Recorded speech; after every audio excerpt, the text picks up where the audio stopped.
In Nietzsche's Thus Spoke Zarathustra, there are three major teachings that the sage Zarathustra has to offer: the will to power, the eternal recurrence, and the Übermensch. We have explored the ideas of the will to power and the eternal recurrence in depth in previous videos. Now we will be doing the same here with the Übermensch. Let's first start with the word itself, Übermensch. The first English translation rendered it as beyond man, and later it was named Superman. However, this promoted its misidentification with the comic book character Superman. It has also been called the superhuman and Überman. Walter Kaufmann, one of the most important Nietzschean scholars, explains that the closest to the German translation is Overman.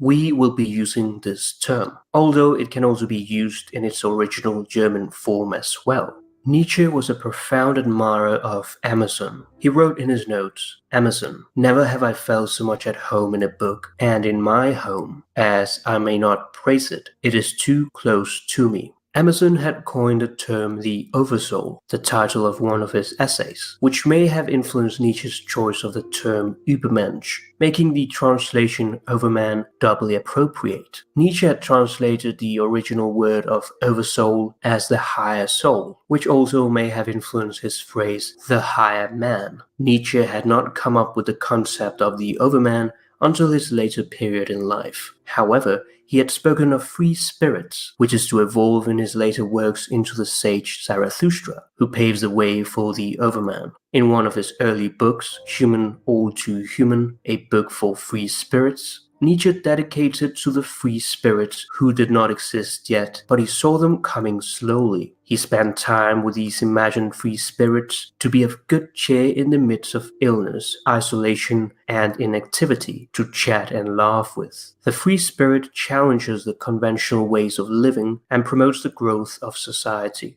In Thus Spoke Zarathustra, the overman is linked with the final metamorphosis of the child. Nietzsche tells us that there are three metamorphoses for self-overcoming: the camel, the lion, and the child. Not everyone, however, can become a camel. One must first become a free spirit and be willing to step outside of one's comfort zone, to carry heavy weights and sacrifice oneself, to debase oneself in order to injure one's pride, to let one's folly shine out in order to mock one's wisdom. In other words, Nietzsche suggests that when we feel proud of ourselves, we are to take on even more weight, to show that we are not that great after all. We need to humble ourselves. The lion is the next transformation. He is one who wants to take on freedom and must utter the sacred no to all tradition and rules that previously kept it fettered. The final transformation, characterized by play and creativity, is the child. Having uttered the sacred no to reject everything that came before, the child shouts the sacred yes that affirms life. It is a new beginning, without any burdens or spirit of heaviness. After achieving the final metamorphosis, one can become who one is. The mind of the child is one who is immersed in the moment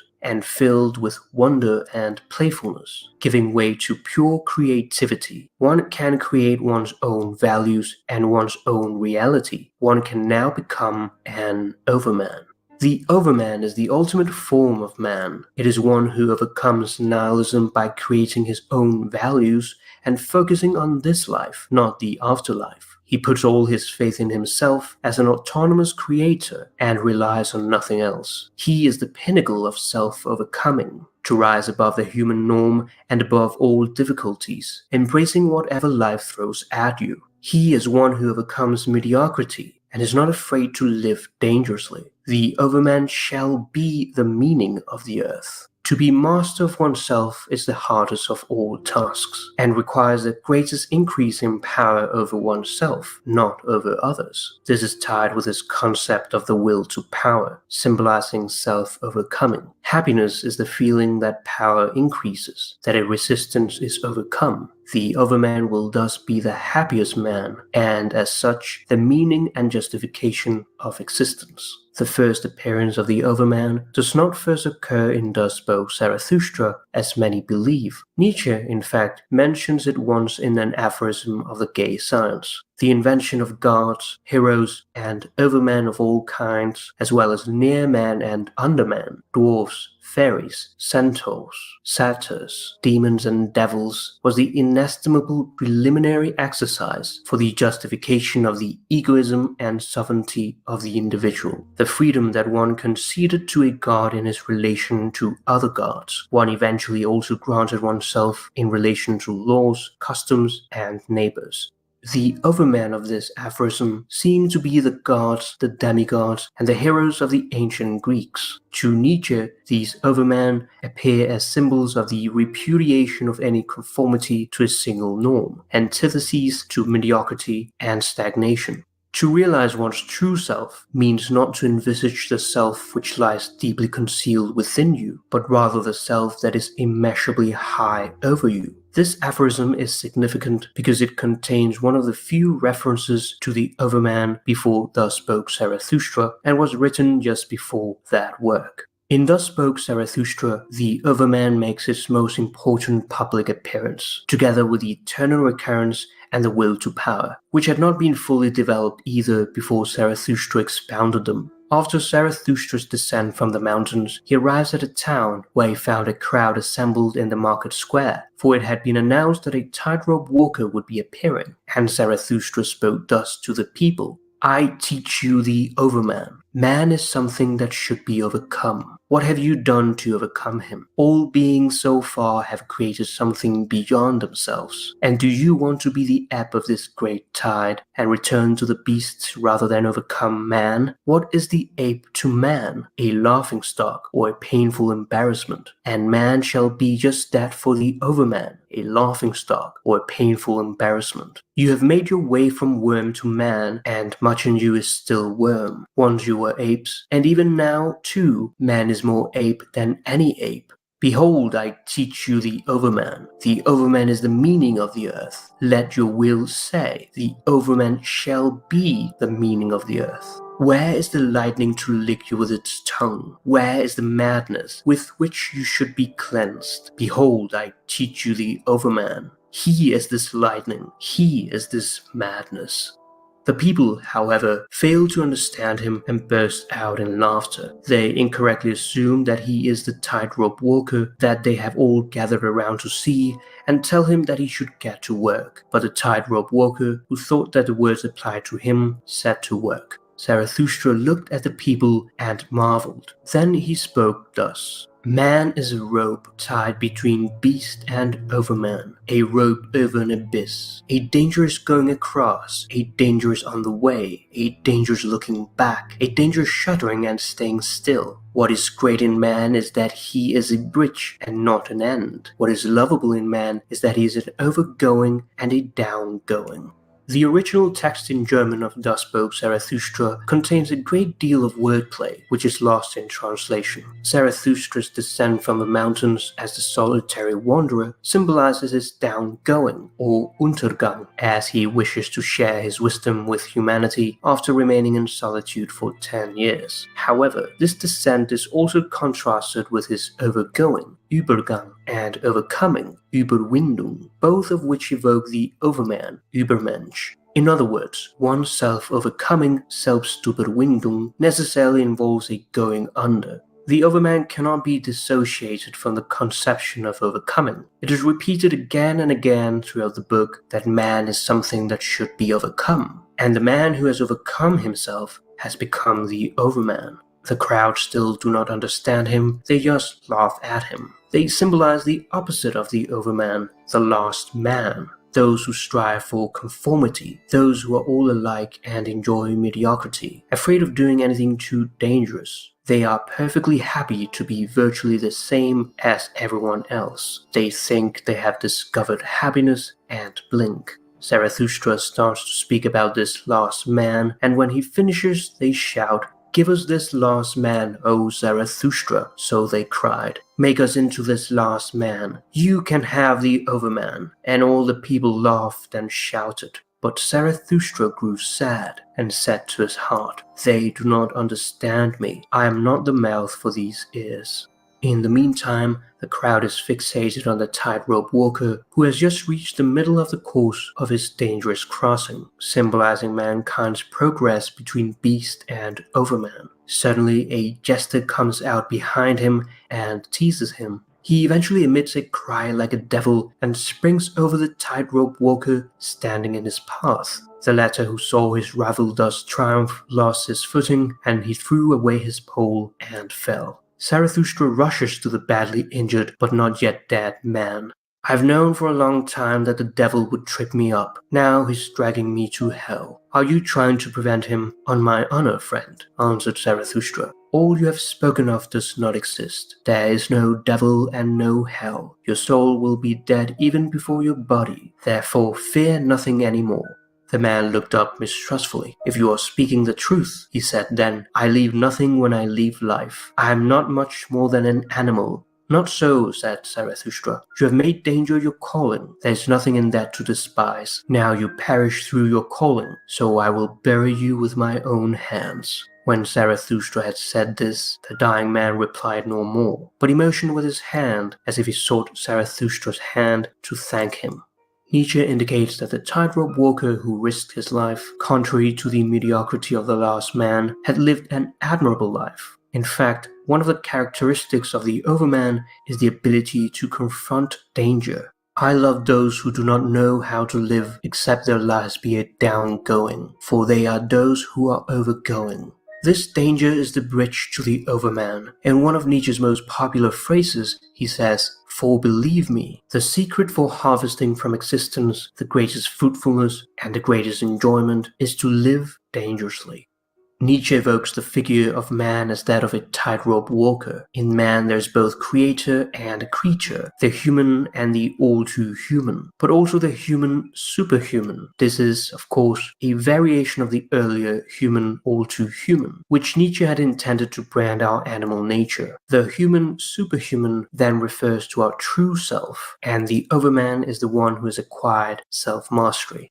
When Nietzsche says that the overman is the meaning of the earth, the overman shall be the meaning of the earth, he tries to bring the focus on this life, instead of devaluing it in favor of an afterlife. "I beseech you, my brothers, remain faithful to the earth, and do not believe those who speak to you of otherworldly hopes. Poison mixers are they, whether they know it or not. The spices of life are they, decaying and poison themselves, of whom the earth is weary, so let them go. Once the sin against God was the greatest sin, but God died, and these sinners died with him. To sin against the earth is now the most dreadful thing, and to esteem the entrails of the unknowable higher than the meaning of the earth."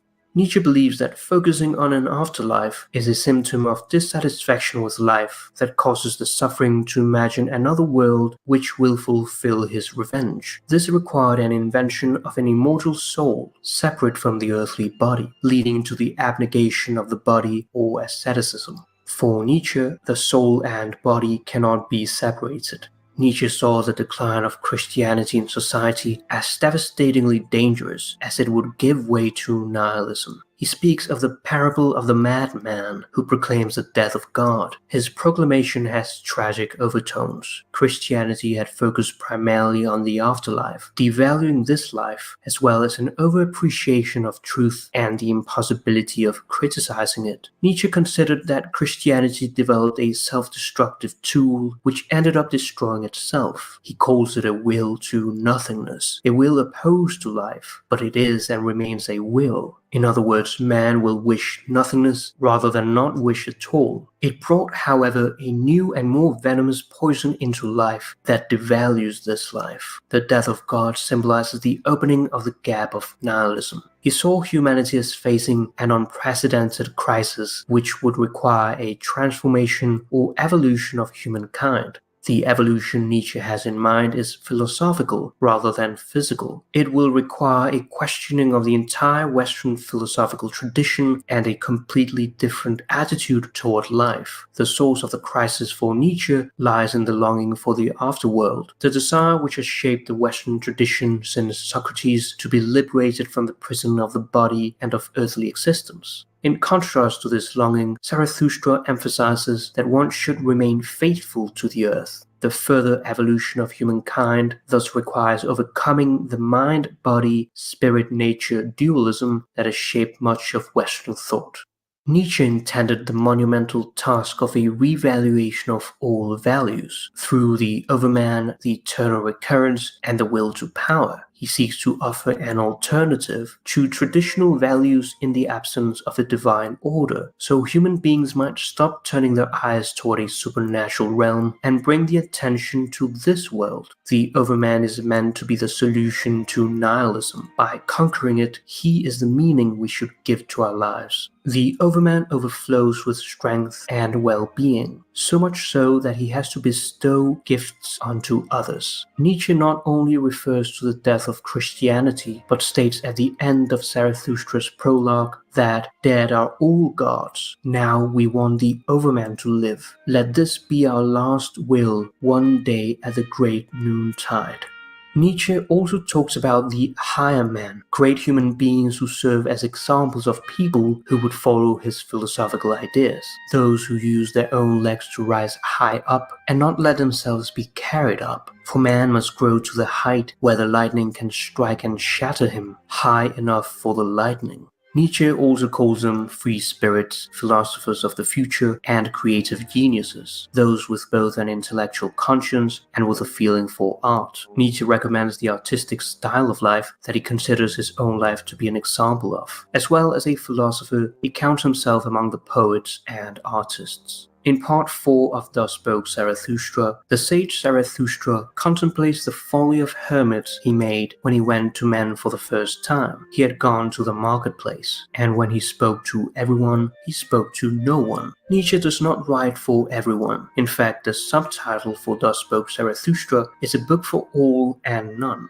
He writes for that small percentage of people who are willing to take risks in order to get true fulfillment and happiness out of life. You higher men, learn this from me. In the marketplace, no one believes in higher men. The mob blink and say, there are no higher men. We are all equal. Man is but man. Before God, we are all equal. Before God, but now this God has died. However, the higher men are not overman. As a consequence of Zarathustra's instruction, they become conscious of their inadequacy. Zarathustra says, you may all be higher men, but for me, you're not high and strong enough. Zarathustra declared earlier that, never yet has there been an overman. Naked saw I both the greatest and the smallest man. They are still all too similar to each other. Verily, even the greatest I found all too human. The question is merely whether a higher man became truly perfect, or whether even he was, in some respects, all too human. This consideration, however, does not affect the interpretation of the Overman as the man who has to overcome himself. The Overman is closely tied to his notion of eternal recurrence and the will to power. The eternal recurrence supposes that you would have to experience the same life with every struggle and every victory, every event and every experience, repeated for eternity. The eternal recurrence was to Nietzsche less an idea than an experience, the supreme experience of a life unusually rich in suffering, pain, and agony. In Twilight of the Idols, Nietzsche proclaims that he is the last disciple of the philosopher Dionysus and the teacher of the eternal recurrence. You higher men, do learn this. Joy wants eternity. Joy wants eternity of all things, wants deep eternity. The weak who are able to stand life only by hoping for kingdom, power, and glory in another life would be crushed by this terrifying doctrine of the eternal recurrence, which he considered as the heaviest weight, while the strong would find in it the last incentive to achieve perfection. The eternal recurrence is the ultimate affirmation of life, an eternal repetition of what constitutes existence in the present world. Nietzsche says that one would require the most impassioned love of life to crave nothing more fervently than this ultimate eternal confirmation and seal. Self-overcoming is expressed in terms of a will to power, that is, power over oneself, becoming who one is. It manifests itself in the encounter with obstacles. both pain and pleasure are inextricably connected together. With intense pain comes a feeling of joy worthy of gods. This constitutes the progress towards the Overman, who will ultimately accept the eternal recurrence with great joy, as he is the highest life affirmer. My formula for the greatness of a human being is amor fati, that one wants nothing to be different, not forward, not backward, not in all eternity. One's character is in constant becoming. As one tries the seemingly impossible task of reaching the stars, one aspires to the highest possible goal. This self-overcoming is the concept that ties together the will to power, the Overman, and the eternal recurrence. It is indeed one of the most important aspects of Nietzsche's whole philosophy.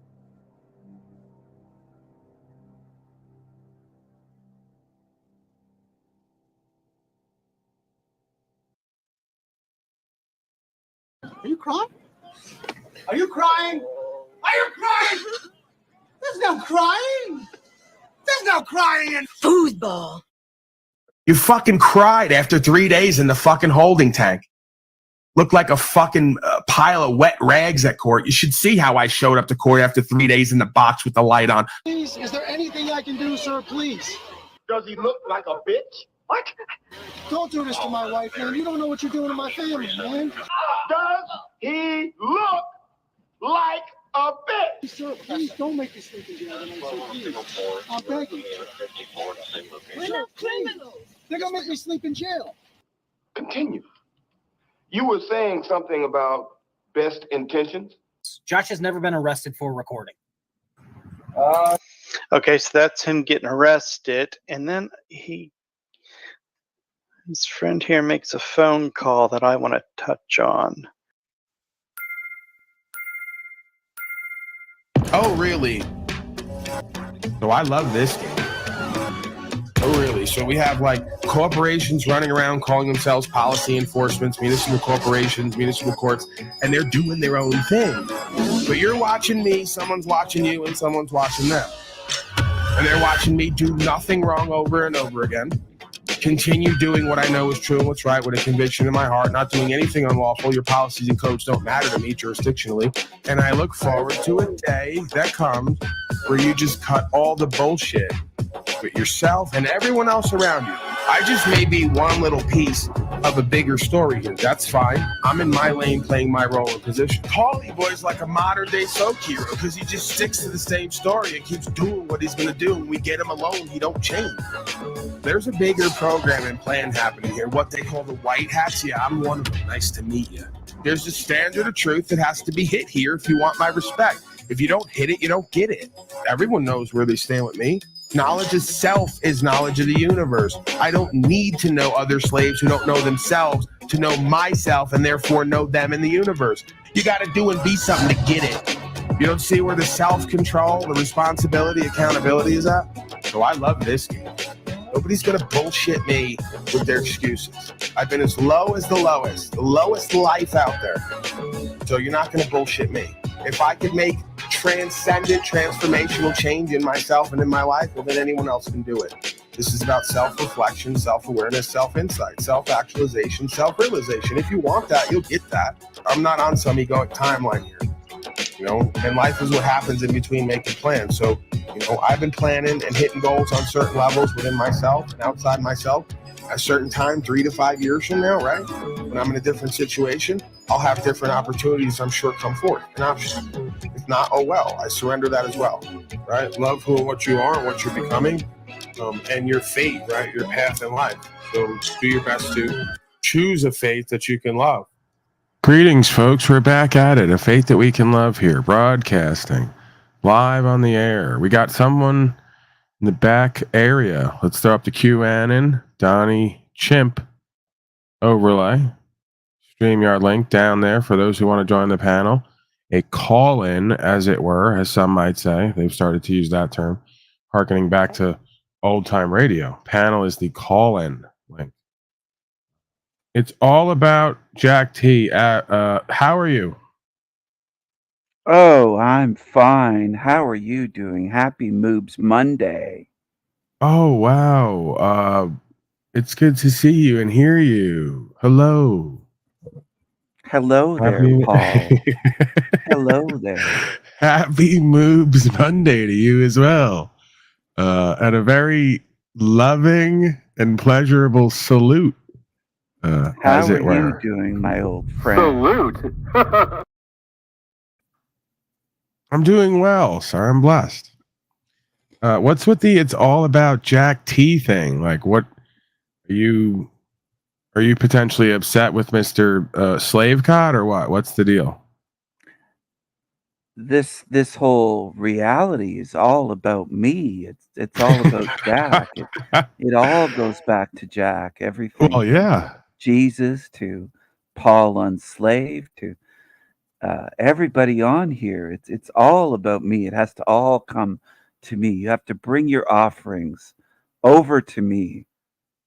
What do you have something to offer to me today? Yeah, well, that's Paul? the thing. I must not. I went over there a couple hours ago, and he threw me right out. He says he's done with me. You know, if he can't use me and abuse me and play both sides, then he's got no use for me ultimately, right? Then I just then revert back to what most people revert back to in life. See, I've learned the pattern.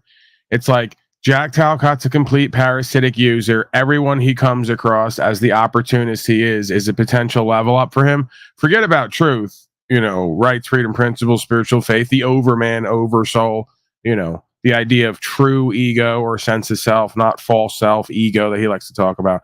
So when he can't use, like there's about 95% of people in life he comes across, he can't use.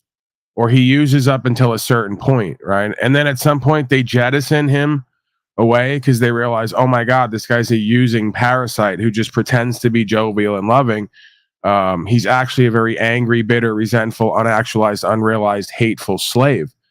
So at that point, right, then leaving him right back to being able to claim the victimhood that allows him to then draw in his next victim who he's going to potentially parasite off and use. It's a fascinating Jacko system, right? Instead of ecosystem, it's like what I've now off the top of my head coined the term Jacko system, where essentially he feigns victimhood based on 95 to 98% of people jettisoning him away because they realize he's a parasitic user, to call in more people he can parasitically use on to potentially get time, energy, attention, say that he's validated, that he's loved and cared for till he can't use you anymore. Then no one loves and cares for him, and everybody just doesn't understand him, and they won't ask the right questions, and they're like destroying his reputation.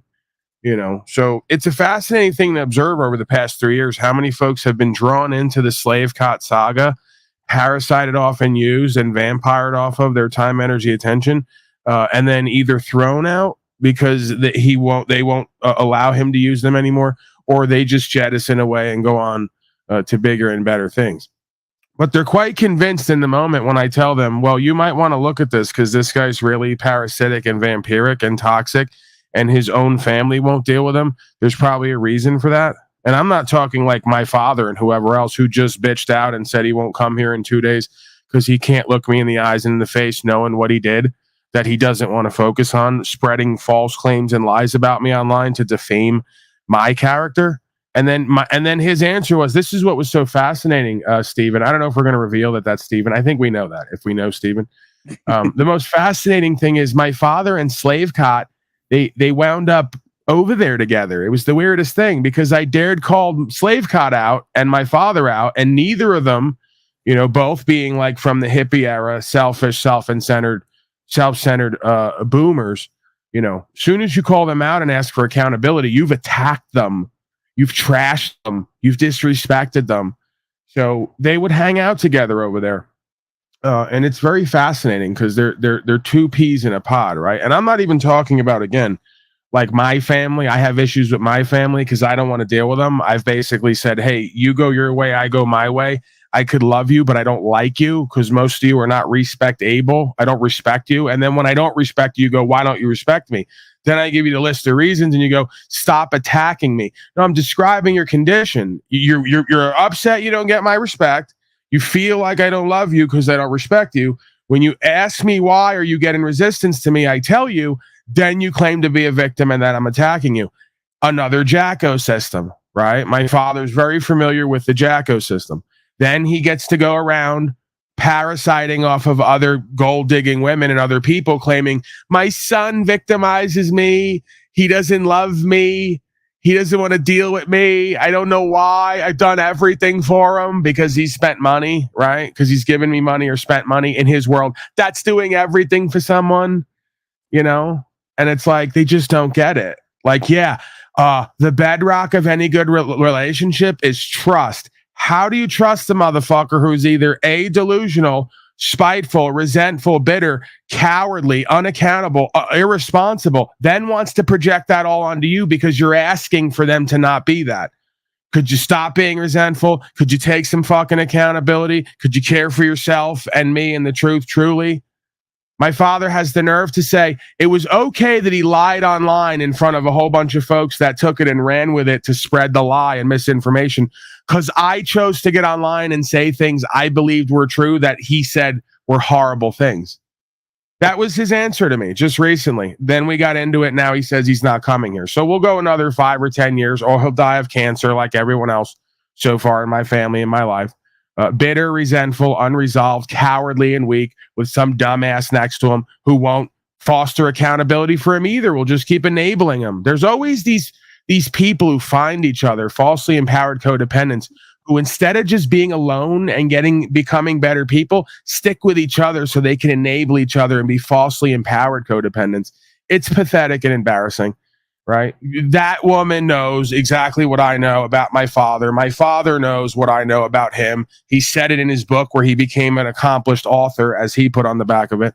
You know, the fucking levels of pride, arrogance, ego, and narcissism are astounding with these people. I'm not claiming to not be present with those dynamics, that those dynamics don't apply to me on some level. I'm claiming that a lot of these folks are like completely almost unable to self-reflect and be introspective and then sit in front of a loved one or someone they have feelings about and be honest with themselves and each other. They can't fucking do it, seemingly, or they just won't do it. You know, they keep wanting to play more false power games. Paul, just so you know, I'm not going to be there in 2 days because he said to me the other day, maybe I shouldn't show up there if this is what I told him, bitch ass motherfucker, you may as well not show up here. What's the point of showing up here or in 1,000 years from now or in the next lifetime if you're not going to be an accountable, trustworthy, caring individual? I don't need you in my fucking life. That's the bottom line here. That's the same thing they should respect me for and value me for is what they hate me for, because I set a standard for myself and them and everyone else. God forbid, right? That I say, could we stop bullshitting ourselves and each other? Could you stop making excuses for your narcissism, control freak, bitter, resentful behavior? I came online and talked about my actual experience with you in the home and in life to inspire me and others and to point out dynamics, not so you could then go spread lies about me in order to get back at me and then double down and justify it because you said, you can lie about me and shit on my reputation and get other people repeating shit that's not true because I talked about true shit online that you didn't like. That's not the same dynamic. So if you wonder why Jack Slavecott and my father and other beta males, corporate beta males, that their own women and children don't respect them and want little to nothing to do with them, it's because they can't reason. They can't use logic, morals, and ethics. When they're called to be accountable, they make false equivalencies and equivocations. It doesn't work. Doesn't work for you. If you wonder why you got no fucking friends, if you wonder why the majority of your family is sick and twisted and also doesn't want to deal with you, if you wonder why you have no fulfilling long-term relationships with women, if you wonder why your children think you're a fucking slime scum, there's probably a reason. You're probably not the biggest victim ever. You're probably a low-life, untrustworthy, unfaithful, dishonorable piece of trash. And you probably got to go back to the drawing board and look at yourself.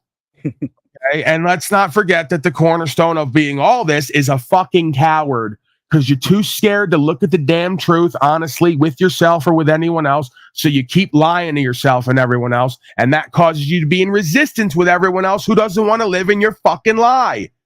Get a clue sometime this motherfucking century. Beyond pathetic and embarrassing.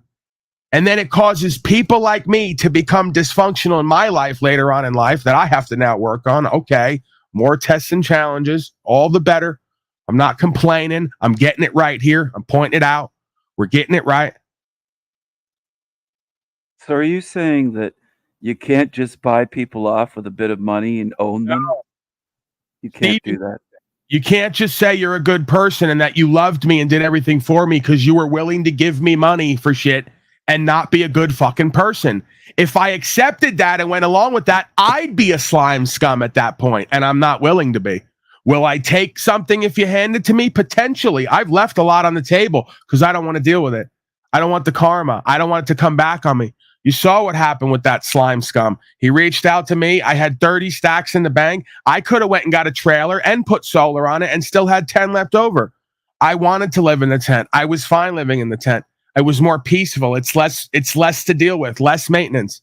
Everything is straight to the point, and what's not, you got to work harder to get it, and that causes me to get more exercise and move more and pass time and be active. It gave me purpose. But he wanted to invest and help me, get a trailer and whatever else. I said, okay, you want to put 10 up and get a trailer, whatever else. He right away, within 6 months, came right online and told everyone and used it as an ability to hold it over my head and try to make me look like lesser of a man. Right? As if I don't come on here and completely pour my heart out and be completely honest about everything that I fucking do and am. Absolutely despicable, mischievous, broken, childlike, resentful, bitter behavior. After also pushing his fucking book here multiple times that I told him I didn't want to do here.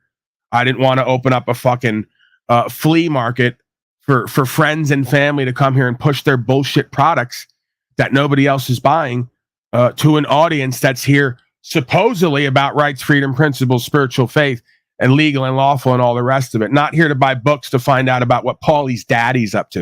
Give me a fucking break. Every one of these fucking loser failures wants to be the next hit sensation, famous rich person because what they saw on TV growing up. They think they want to be that. You give them a microphone, you give them a camera, you give them a fucking piece of paper, you give them a court or anything. They got little to nothing to show and present. It's uncanny.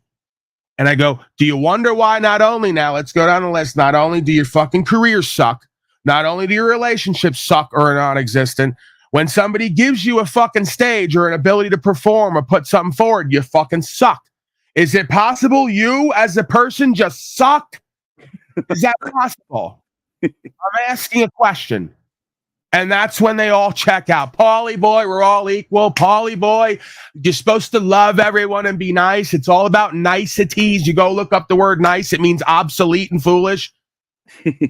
They're all gaslighting all of us with discernment and goals and hopes and dreams and good faith and honorability and a code we live by that we should just abandon it all because we're all equal and we don't have to do and be anything here. You Luciferian, nihilistic, bad faith swine scum. Sick of looking at you. Sick of hearing your fucking excuses and justifications. Sick of being incarnated in a realm with you. If you wanted me to get into my ego a little bit, you want to call it that. I think that's a natural response or reaction, instinctual. The problem is it probably causes dis-ease for me. So I'm going to have to start more and more, I suspect, translating to a different modality of presentment. Because being this animated, even if it's care and passion, I suspect could potentially have detrimental effects on my physical body politic. Right? So I'm going to have to more and more practice forgive them. They know not what they do. While they believe they do, they don't see the forest for the trees. They can't see the cause and the effect. They can't see the problem and therefore the solution clearly. And me getting yelling and screaming and animated and passionate and caring about it isn't going to change any of the fucking dynamic.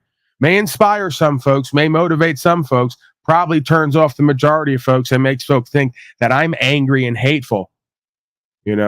I'm just tired of watching folks accept less for themselves than everyone else. I would think that's another instinctually sound, natural process and procedure. Any tribe, any community where you're constantly watching people falling over and flopping on the ground and saying it's God and Jesus that did it, it starts to get a bit frustrating and concerning. Starts to get a bit frustrating and concerning. Like, guys, we pick ourselves up. Can we really get moving here? Can we get on some fucking goal-oriented solutions? Can we stop doing somersaults and flopping around on the ground and saying it's God that did it or the devil that did it? It's like you need to control your life and your path and take self-mastery and control over you and your life path. I don't know what else we're doing here. Again, I'm the biggest fool. I'll take my bow because I came to the internet to vent once again about familial situations and also potentially to inspire others out there to realize this is the dynamic. It's apparently not going to change. If it does, great, good faith. We have faith. If not, I guess more and more we need to just focus on detaching from certain people, places, and things.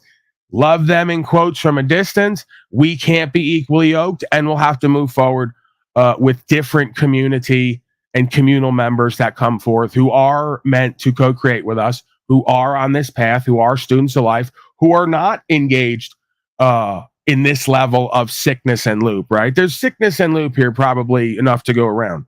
But this is astonishing. Continuing to vote for slave masters, continuing to pay the slave tax, continuing to go to lawyers to do all your business, continuing to go to a medical system and doctors to get the poison drugs and all the rest of it. I'm so fucking done with you slaves. And that's chiefly, I'm talking about my father. I'm sick of you. I'm sick of your fucking mind and heart control. I'm sick of your arrogance and ignorance. I'm sick of your lack of attention to detail for how many motherfuckers around you did the same shit over and over again and got the same results. And you're going to pretend you're different. Beyond pathetic and embarrassing. It's not childlike in the sense of getting in the kingdom of heaven being wonderful. It's broken childlike, where no matter how many fucking times you're seen and told and shown, you prefer your own bullshit reality that you're going to continue to live in. The same bullshit reality you think is so individual and unique that every other jerk off in your family and on the block chose to live in. That doesn't work. Well, it's biblical, Stephen. It's scriptural, right? The father has to hate their son, or their son hate the father for what they do, not hate them as a person, but not like what they do for good reason, and depart from them, detach from them. This is an ethics violation. This is a logic violation. This is a morality violation. The Tao says, do not live and work with men and women who don't care. It's exactly who and what you motherfuckers are. At every turn, when I push you and I give you the heat to you and I keep talking and shooting facts, every one of you at some point will get to the point you'll tell me, I don't care. We know you don't fucking care. And that's why I can't love you and care for you, because you're not love able and you're not careful. So no matter how much I try to love you and care for you and live in truth and what's right with you, you can't have it. You won't have it. And then you want to project onto me that it's a me problem. No, I'm not seeing that. Again, I'm seeing a bunch of motherfuckers that are not careful and they're not love able. So you can't care for them and you can't love them because they're not respect able. How are you supposed to love and care for a motherfucker who's not respect able and not trustworthy, who at every turn will stab you in the fucking back to get back at you because they didn't like the truth that you were talking and living? Another fucking hater. Surrounded by fucking haters who are cowards ultimately. Still waiting for the day some of you motherfuckers will get in my face and actually do something and put something down. Bitches on every level. Go ahead, King Stephen. Very rude here. Very angry, very rude, very narcissistic and egotistical. I didn't know that your father knows Jack Talcott. I wasn't aware of that till today. But is your father, no idea, sir. Is your father raping Jack, or is there anything going on like that, or is it just platonic? Is there anything like him holding Jack down and choking him out? Oh, I know you're obviously being flippant and funny, but the reality is you can't get a straight answer out of my father. He's such a chameleon, shape-shifting slime scum. He'll either fight you and run, or he'll shape-shift to avoid accountability. So it's like, yeah, I love Jack Talcott. He's my favorite. Half because he identifies with him. This is my analysis. Half because he identifies with him. Half because he thinks it's going to get under my skin and bust my balls. He still can't figure out who I am. My father still doesn't know me and who I am. Still going to play childish games with me, thinking that because I talk like this and curse means he got under my skin and triggered me, so he won. Another game that all these cowards play. If they get you going a little bit and they get you passionate and alive and talking and cursing, that means they triggered you and they got you. They have power over you. That's not how that works. Like, have you not figured out yet that I have love for Jack Talcott, that I almost pity him and you because you'll be alone for the rest of your lives, even if you're in relationships, because you're completely delusional and disconnected from the reality some of us are experiencing?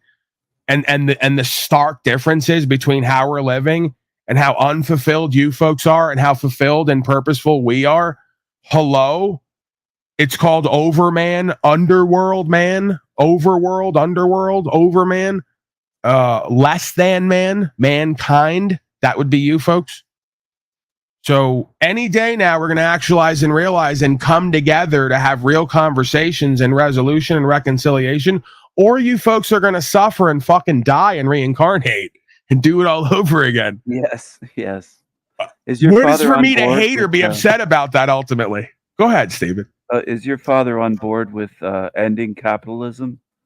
Is he? No. Or he's not on board with that? My father was born at that time, but he took on some of the qualities of the boomer, hippie, collectivist, socialist, proclaimed capitalist, right? They all proclaim themselves to be capitalists because they're too dumb to realize they've been in socialism and communism since they've been born. That's how unsound they are in their historical context and reference. But no, he's one of the ones who thinks actually the opposite. He's one of the ones who thinks that as long as you have money, you're set for life. Right. So because he worked all his life and worked hard and amassed, a certain amount over time, he believes he's perfectly fine and good in life. Right. As long as he does what everyone else does and keeps his head down, works and winds up dying with some chips. He lived correctly. He did it right. Everything's okay. Oh, okay. So that's the yardstick then in his mind. You have enough savings, you're doing fine, then everything's okay. Yeah. You did everything right. That is kind of the typical boomer then of that generation. And then you find that Jack Talcott and my father, while identifying with each other on some level, can't both figure out how stupid they are, that they both have the same thematics in common in life, that their children resent them and don't respect them for good reason. I'm not talking resentment in the sense of not being able to get over shit. I resent you because you refuse to get over the past with me. You refuse to talk honestly. You refuse to give us both closure. You're such a hoe. You'd rather live in guilt and resentment the rest of our lives instead of come to the table, talk about it, resolve it, and actually move forward as men in good faith. Right? So they can't figure out because they're so fucking unconscious and one-dimensional. They can't step back from their own crap to look at my father can't look. Oh my God, I've been diagnosed with cancer lately. I was sitting with Talcott and identifying with him because Paulie's so negative. Is there a reason why now my son more and more each day over the course of decades doesn't respect me, resents me for being a childlike bitch and a coward and disingenuous, right? And for living as a status slave?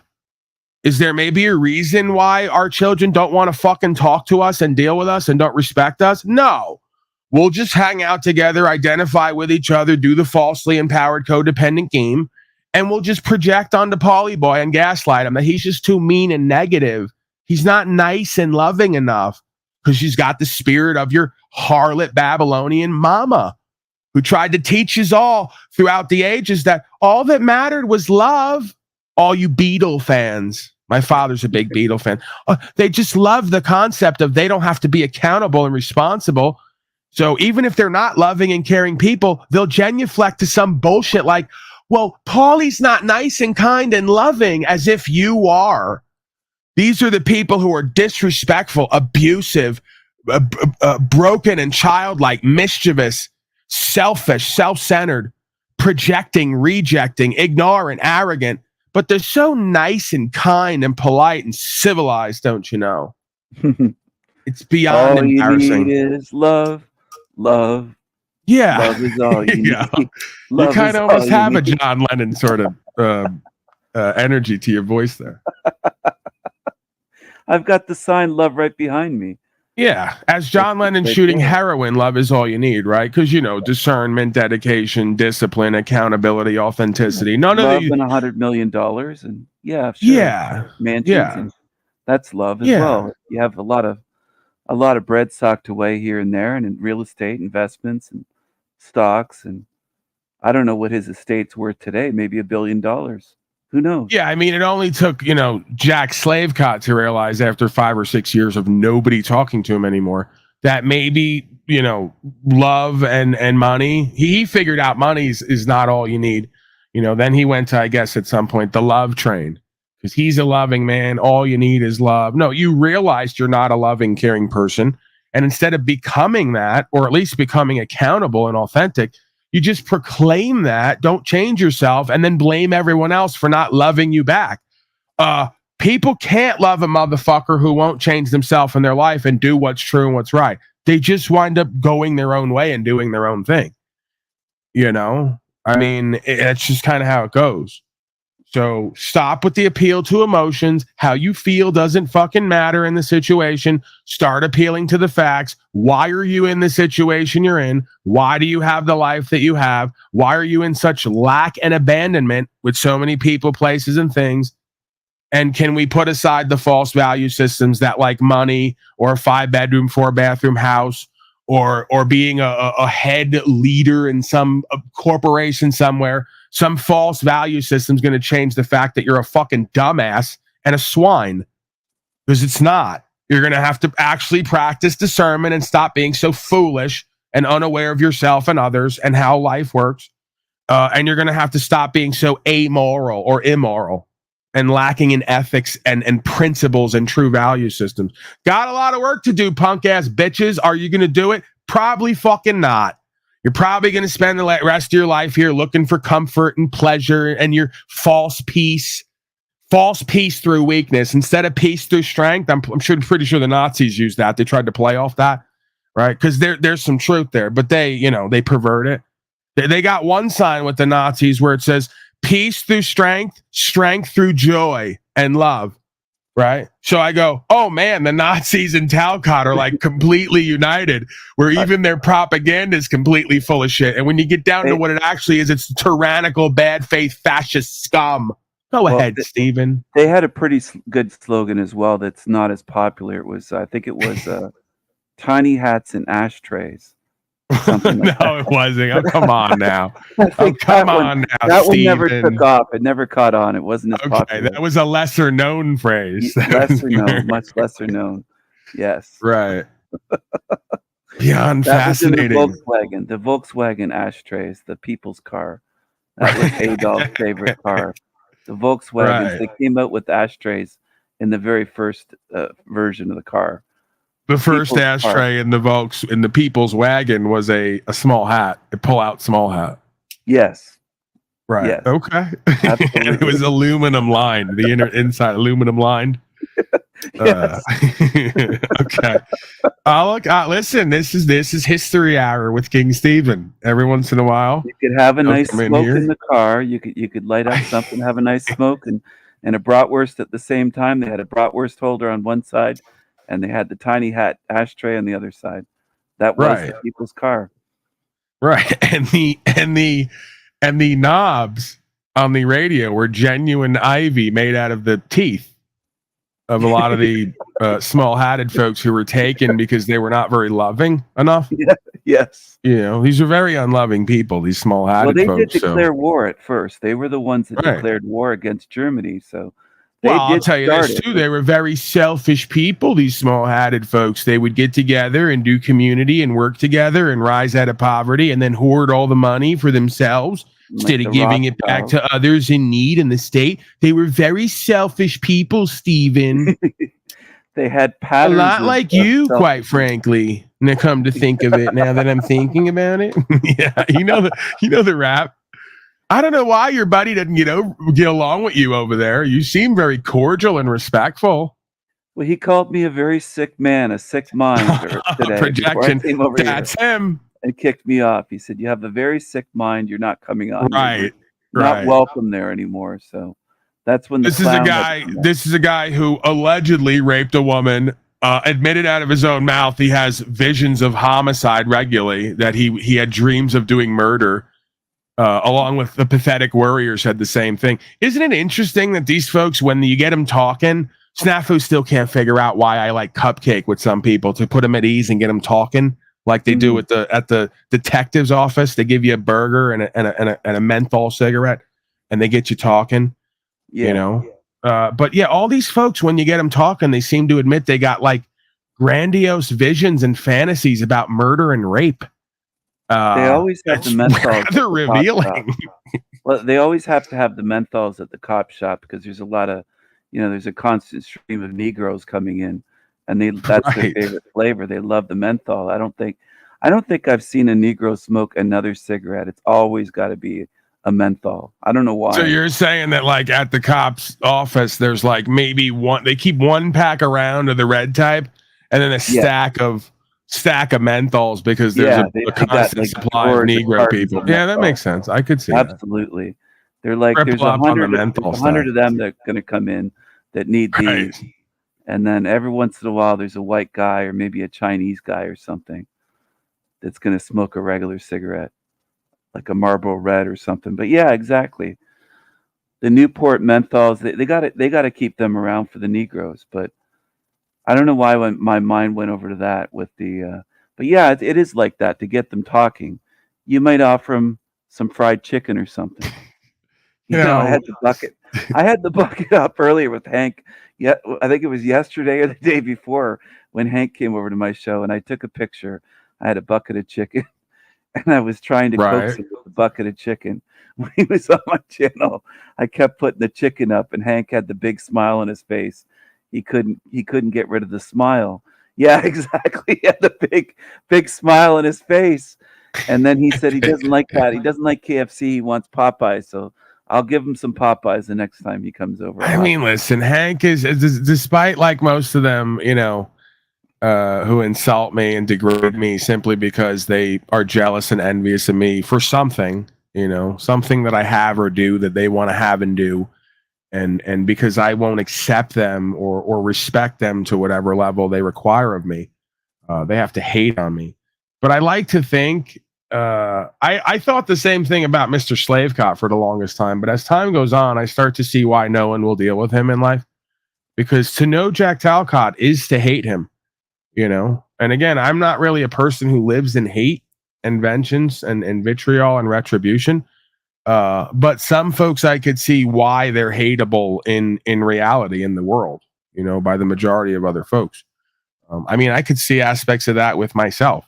But Mr. Talcott takes the cake, right? But I want to believe that Hank he means well, and he's a bit special, if you will, like a lot of us here. I'll put myself in that category. I was in the special class with folks who looked and acted like Hank, so I must have belonged there. At one point. I don't hate Hank or Jack. I don't really hate them. I don't hate any of these people on here, not even Slave State, who's extremely parasitic and narcissistic. Yeah, he is. And manipulative. I agree. He even admitted it yesterday. He did a stream, and I'm seeing the journey of Slave State and others is why I do this and why I have so much faith and patience, as they say. Because I like watching the long game journey of folks who, even if they get 1% more in life over 3 years, you start to see the changes. He just did a stream yesterday. I checked it. 30 seconds in, he goes, I'm a parasitic opportunist, so I'm going to put myself in a contest of 2 other guys I have no business in just to get more money online. I have to respect that. If he's going to use humor to play with him revealing who he actually is online, I support that. If you're going to use humor as a coping mechanism to play with being radically authentic, I'll support that. Because it wasn't a joke at all. Like, if it was meant to be a joke, it seemed it was kind of, it wasn't. It was not ironic at all or sarcastic. These people are manipulative opportunists who are just out for cash and fame. And it'd be one thing if you were like, hey, I want some cash and fame. And I go, okay, how are we going to get that? By being honorable, good faith, exciting, entertaining, interesting, informative people? No. By lying, cheating, stealing, grifting, projecting, rejecting, and playing power games and manipulating. Oh, what a surprise, huh? Loser failures took the path of least resistance once again that takes him away from their actualization and realization process here that the universe wants. How fascinating. That's all he knows. I mean, if you said there's an honorable way, he wouldn't know that, or he would have no desire to take that path. Yeah. He wants to take the path he's on, and that's all he knows. And that requires work and change and actually being genuine. That's a lot to summon, right? For someone who just doesn't give a fuck about their life and their future and pretty much everything that extends off of them. So you understand. Yeah, I do. I don't hate Hank and Jack, but if I heard that Hank put a bucket of Popeyes on Jack's head and fucked Jack's torso to death, I don't think I'd be broken up over it. Well, that's the thing. I pretty much said something. I didn't say anything like that, but a similar sentiment to someone I was speaking to yesterday. I go, I don't hate any of these people, but I got to tell you, if some insane, tragedy was to befall these people, it wouldn't surprise me, nor would I lose any sleep over it. No.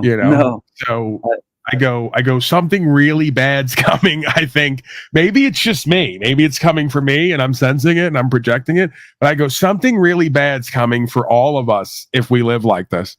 It would seem to me. And I would think the last 4 years would be part of it. That mass extinction event where they like tripled everybody's grocery bill and shut everyone down and slaved everyone up with fascism and Nazism and code. And that was just the light work. Like, just so you know, we do that like again or 2-3 more times. And it's called people in the street in lines begging for rice. It's called actual camps open to feed people. It's called those camps will be stocked with people who'll be working them. It's called people getting in ultra survival mode and doing anything by any means necessary in order to keep life going in this toxified system of liars and deception and manipulators and power hungry freaks. So keep doing it. Keep just letting the system and the world turn you into a narcissistic, ignorant, arrogant, power-hungry freak who doesn't want to develop any talents, abilities, skills, or true intelligence. Just keep reflecting that image back and see what it calls in. Go ahead, sir. That's life, man. It's all beauty, man. Don't you see? This is God's plan. It's right. I can feel God every day that it gets worse here and the prices go up. It's just wonderful that you're just too negative. You're in your patterns of negativity. You got to embrace God. The other day, I'd like to smoke some weed today, but I can't afford it anymore. And I go, Talcott, you're living off $300 a month and can't pay your rent or anything else. What are you doing? What is going on here? I go, while I and others are seemingly running around with like chickens with our heads cut off, looking at land every minute we're not doing a broadcast and whatever else we're doing out here. I go, we're looking for land going, we got to grow something by 2035 or 24.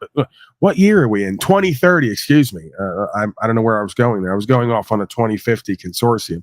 I'll be long dead by then is the word on the street if you ask everybody but Lee down there. If you ask me, I'll be long dead by 5G radiation. God willing. Let me not say that. Let me not test the forces. But yeah, we're like, oh, it's 2025. By 2028, we got to have land and we got to have some kind of sustainable routine year to year to grow and harvest and can and whatever else. And he's over there like, it's just love, man. And I'm like, okay. Dude, I'm all for it because I'm going to continue to do what I'm doing with other people. We're late in the game, better late than never. And hey, if we're wrong, then we'll just learn a whole bunch of skills and be better for it. If we're not wrong, well, then good luck when it comes time to you figuring out what you're going to do and where you're going to be and who you're going to do it with. When you go, no one will talk with me. No one will deal with me. My own children that came through my neck won't talk to me and left me. I don't own anything. I don't have any land. I have no skills and abilities, and I'm not planning on getting any of it. I go, okay, good luck with that. God forbid this world ever turns back a little bit to what it's been for thousands of years. And you guys are completely fucked with the slave cage you've been born into and domesticated into, where no one has to talk to anyone. No one has to relate to anyone. No one has to work together to build anything. Are you fucking kidding me? This is incredible. What I'm witnessing, a complete downfall of society from within because of just complete apathy, ignorance, and arrogance. It is beyond Babylonian, biblical, scriptural play out. It's beyond it on a metaphysical, sociological, psychological level. It's uncanny. Jack would be crying if his local Starbucks closed. He's weak. I mean, he's not going to be able to handle anything that's coming. Right. I mean, but you're getting a load of it. You love it. He's cracking up over there. Jack's totally screwed. He's never gonna make it. Yeah, I mean, listen, love, man. Yeah, okay. It's all love. And how far has that gotten you? No one wants to deal with you. When do you abandon a seemingly good idea because it doesn't work? Like, at what point do you go, this is beyond being faithful, to being stubborn and hard-headed, ignorant, and arrogant? You're not loving nice, kind, polite people. You're bitter and resentful for good reason because you're poor and broke, ignorant, arrogant, egotistical, and no one and nothing wants anything to do with you. You don't call anything into your life that's of any substance or value. You don't call anyone or anything into your life of any substance, purpose, meaning, or value. Of course you're bitter and resentful. It's a loop there. It's a cycle. You don't get that?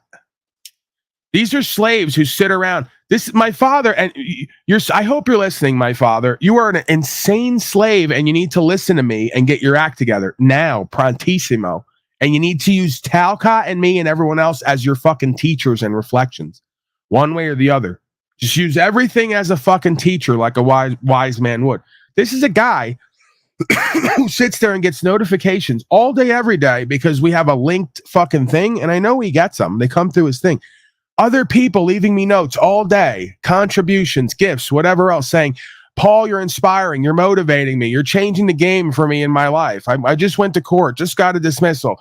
Just watching it all day, every day. And it hasn't occurred to this dunce yet to check his fucking ego and realize this truth that we can live into and how fulfilling and rewarding and valuable and inspiring it can be for all of us. Are you really this fucked up? That's a rhetorical question. The answer is obviously yes. I guess the next question is, how many more decades do we need before you wake the fuck up and gut up to the truth and live life on life's terms and stop imposing and proposing your own hallucinatory reality? I'm waiting. God's waiting. Your fucking fellow man and woman is waiting. Your supposed friends and non-family are waiting, and bullshit career buddies. Everyone's got best friends and a social network, and then the reality is they got nobody, nothing, day to day. Majority of them, nobody and nothing. If they're not doing their slave job, once they retire, they just sit around the house languishing all day, watching the news, watching Sean Hannity tell you what life is, sitting with some lukewarm, half-assed partner while you lust for someone else. This is where the fuck we're at. Sleeping with the enemy. Marriage is the only institution in the Western world where you sleep with the enemy, I guess, other than going to prison with some folks. I could see Jack Talcott now sleeping with other grown men in jail because it's all about love. Hey, brother, there's enough room for two in this bunk. It's all about love. I go, so we're never going to like work on like upholding the law, becoming better people here, reforming ourselves, breaking free. We're never going to look at that and work on that. We're just going to hang out here, just going to languish here, just going to lay in bed with each other and say it's all about love. What is this? It's all about love and weed and avoiding. That's what I feel. That's what I feel like. I feel like I've incarnated into a purgatory prison and I'm surrounded by incompetent, incapable, cowardly infidels. And I go, I just broke a hole through the wall. Are we going to walk out of here or what? They go, no, we just laid down. We're going to rest for the night. It's about love. And they just patch it up again. They patch the hole up instantly. You know, I'm back in it. You know? or I break through the wall like the Kool-Aid man. I get to the outside and I go, oh yeah, come on. And no one walks with me. And I go, well, this is kind of anticlimactic. Because as a somewhat social creature who prefers isolation 98% of the time, the other 2%, I'd like someone to walk with me, especially on such an inspiring, empowered journey. And then every so often, a Brian O'Shea just kind of peeks through the hole and goes, hey, I guess I'll come out. You know, every so often, a Virgil says, yeah, I guess I'll come out. The Jack in prison will be saying, we're in our PJs. We're all comfy here. We're not leaving. Listen, we already sponge bathed and put our PJs on. We're down for the night, okay? We're DFN. We're down for the night. Kitchen's closed, the whole thing. We're not going anywhere. Paulie boy, if you wanted to break out of prison, you should have chose a better time, a more convenient time. Now's not the time. Hole in the wall. The hole in the wall gang. Too risky. That's the new crew name over there. The hole in the wall gang. Like the famous mob that used to knock over banks and they'd blow a hole in the wall. Call them the hole in the wall gang. That's them though, for the other reason, because they never leave. They're so comfortable in the prison with their feeties on and their PJs, they never leave. It's incredible. It's beyond Plato's cave. It's seriously. You wonder why 1500, whatever it was, 1500 years ago, Plato wrote Plato's cave? Get a good look around. It hasn't changed. This is our thing. It's been like this for thousands of years.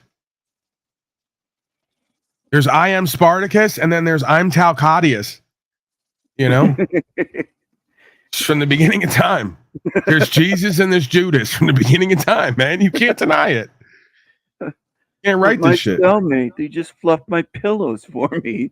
I'm not getting out of bed. Lamar just rubbed pig fat on my back because we can't get actual lotion here, so we use animal fat to moisten our skin. I just moisturize, dude. I'm not going anywhere, and it's dusty out there. That shit'll stick to me. I can't. You gotta wait.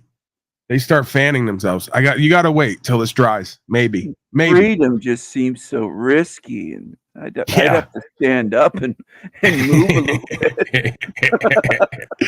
I'd have to actually actualize and realize and go past my fear and become a faithful being. I just want to talk about that. I don't want to live it.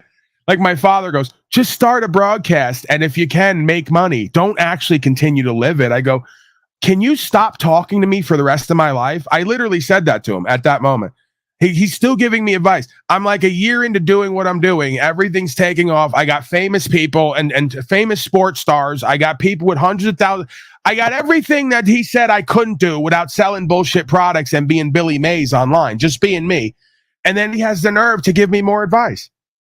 You know, I can't believe it. He goes, why would you continue to travel freely and get arrested or whatever else? You got a great thing going on now. Just cash in on it and be a punk coward like me. And I go, stop talking to me for the rest of my life. How about that?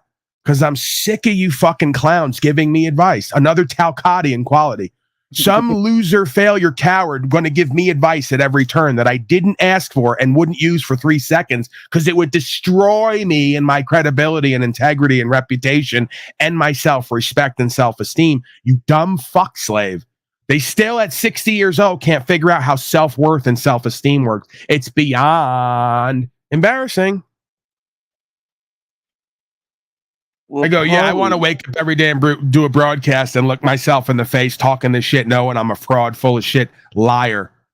That's you, Mr. Salesman. That ain't me. I ain't here to sell people a dream and not live the information I'm talking. Who does that? They're so Babylonian satanic that it's fucking grotesque. Your skin crawls when they talk to you. They try to love you and help you and give you advice, and your skin crawls, and you go, oh, get away from me. I rebuke you. Well, Paulie, like I was telling your father, it's just so comfortable in this chair. I've gotten skinny fat. I'm skinny, but I've got these moves every time I sit up in my chair. You can see these teacups. They're just jiggling around. Hey, Paul, I just want you to know that I've actually I did do something, okay? And you're gonna be very proud of me here. I got up and went to the garage, and I called my neighbor. I called out from my garage. I didn't really want to leave the garage. I called out to my what I suspect is my illegal Mexican neighbor, and I told him to bring over a welder. And I welded these sort of bedposts. Those round bedpost ends you used to see in antique brass beds. I welded them to the bottom of my chair to dig into my rectum and into the undersides of my knees because I just felt like I needed to experience more and more levels of pleasure. So I'm sure you're proud of that, right? I wanted pleasure. I needed more. I'm a pleasure addict, and I love self-massage because it's hard to find someone else to massage you when no one will come near you is what I found. So I've had to learn to really enjoy self-massage. So I welded brass bedposts to the bottom of my chairs and furniture so I could really just fucking dig into all those areas that are kind of they're kind of hard to get to. Hold on, I almost just fucking climaxed on air right now. I'm out here trying to create world peace, and you. And why is Michelle here right now? Like, I'm tired of her bullshit. I'm tired of all you people. Let's go off on everyone now, because I'm sick of everyone. Offer me a prostate massage. I mean, I have to do it myself. Nobody's here. Hold on a second, Stephen. We're going off on people. Not only because at one time I wanted to impregnate Michelle Moretti, and she never took me up on that. She's a horrible person for that. I'm very Talcottian because I abuse women once they won't give me what I want. Yeah, I do it. I'll just call it out right now. But the bigger point of what I'm pointing out here is I just saw you over at Slave Cots 2 hours ago. Like, hi, Jack. What's with you people? Do you really think that you're redeemable and that you're like lovable, nice people because you're fake? You know these people are insane. You know they're dissolute and mischievous and manipulative and deceptive. You know they're bad faith, dishonorable, power hungry scum. And then you show up and you get sucked into their games and their nonsense and you talk to them like they're nice, regular people. It's fascinating to me. You know, how many women especially think they get virtue and favor in the universe and God going, hi, oh my God, I love your slave outfit. I was talking to some woman at one point, another woman who, you know, extremely attractive woman, but we can't go anywhere in life. So I can't deal with her, right? There's so many people I just wind up stop trying to talk to or interact with because they're either incommunicado, they can't communicate properly, or they're senseless and they just won't be real. You know, they go, yeah, slavery and genocide's really bad. We're really inspired by what you're doing. Also, they walk by someone and go, love your slave mask and the design on it. And I go, gotta go. Well, where are you going? You going to call back? Yeah, never. I'm calling back never. I'm putting you on the same list as my father. Just don't call me anymore. Because it's just fake. It's disingenuous. You're not being real with yourself and others. You're lacking inspiration. You know what's more inspiring? When a woman shows up and says, bitch ass motherfucker, get your fucking life together. You're pathetic and embarrassing. That's inspiring. Ask every man who's had a change in their life if it didn't come from a woman telling them they're a bitch ass motherfucker or leaving them and cheating on them for a better man. It does. So could we stop with the fake ass bullshit to seem like we're enlightened and we're good people and whatever else? You're a good person? Great. You do good and great things in your life? Great. Do we have to stop being real and authentic and discerning and calling things as they are? And no, I'm not saying we have to neglect all of people's positive qualities or what they show for other negative ones. But let's be real. Would you want to be Jack Talcott? Would you want to be his wife? Would you want to be his fucking daughter? Does he need an extreme change in himself and his life to get all the things he cries about back? Yes. So why are you showing up? Hi, we're all friends. Everything's great here. It's not great. Folks are fucked up. They need help immediately. That's been the case for the last fucking decade. They won't get it because they're ignorant and arrogant, and you show up to give them your time, energy, and attention and pretend with them. For what reason? Yeah, why is she over there sucking on Jack's titties? What's the point of that?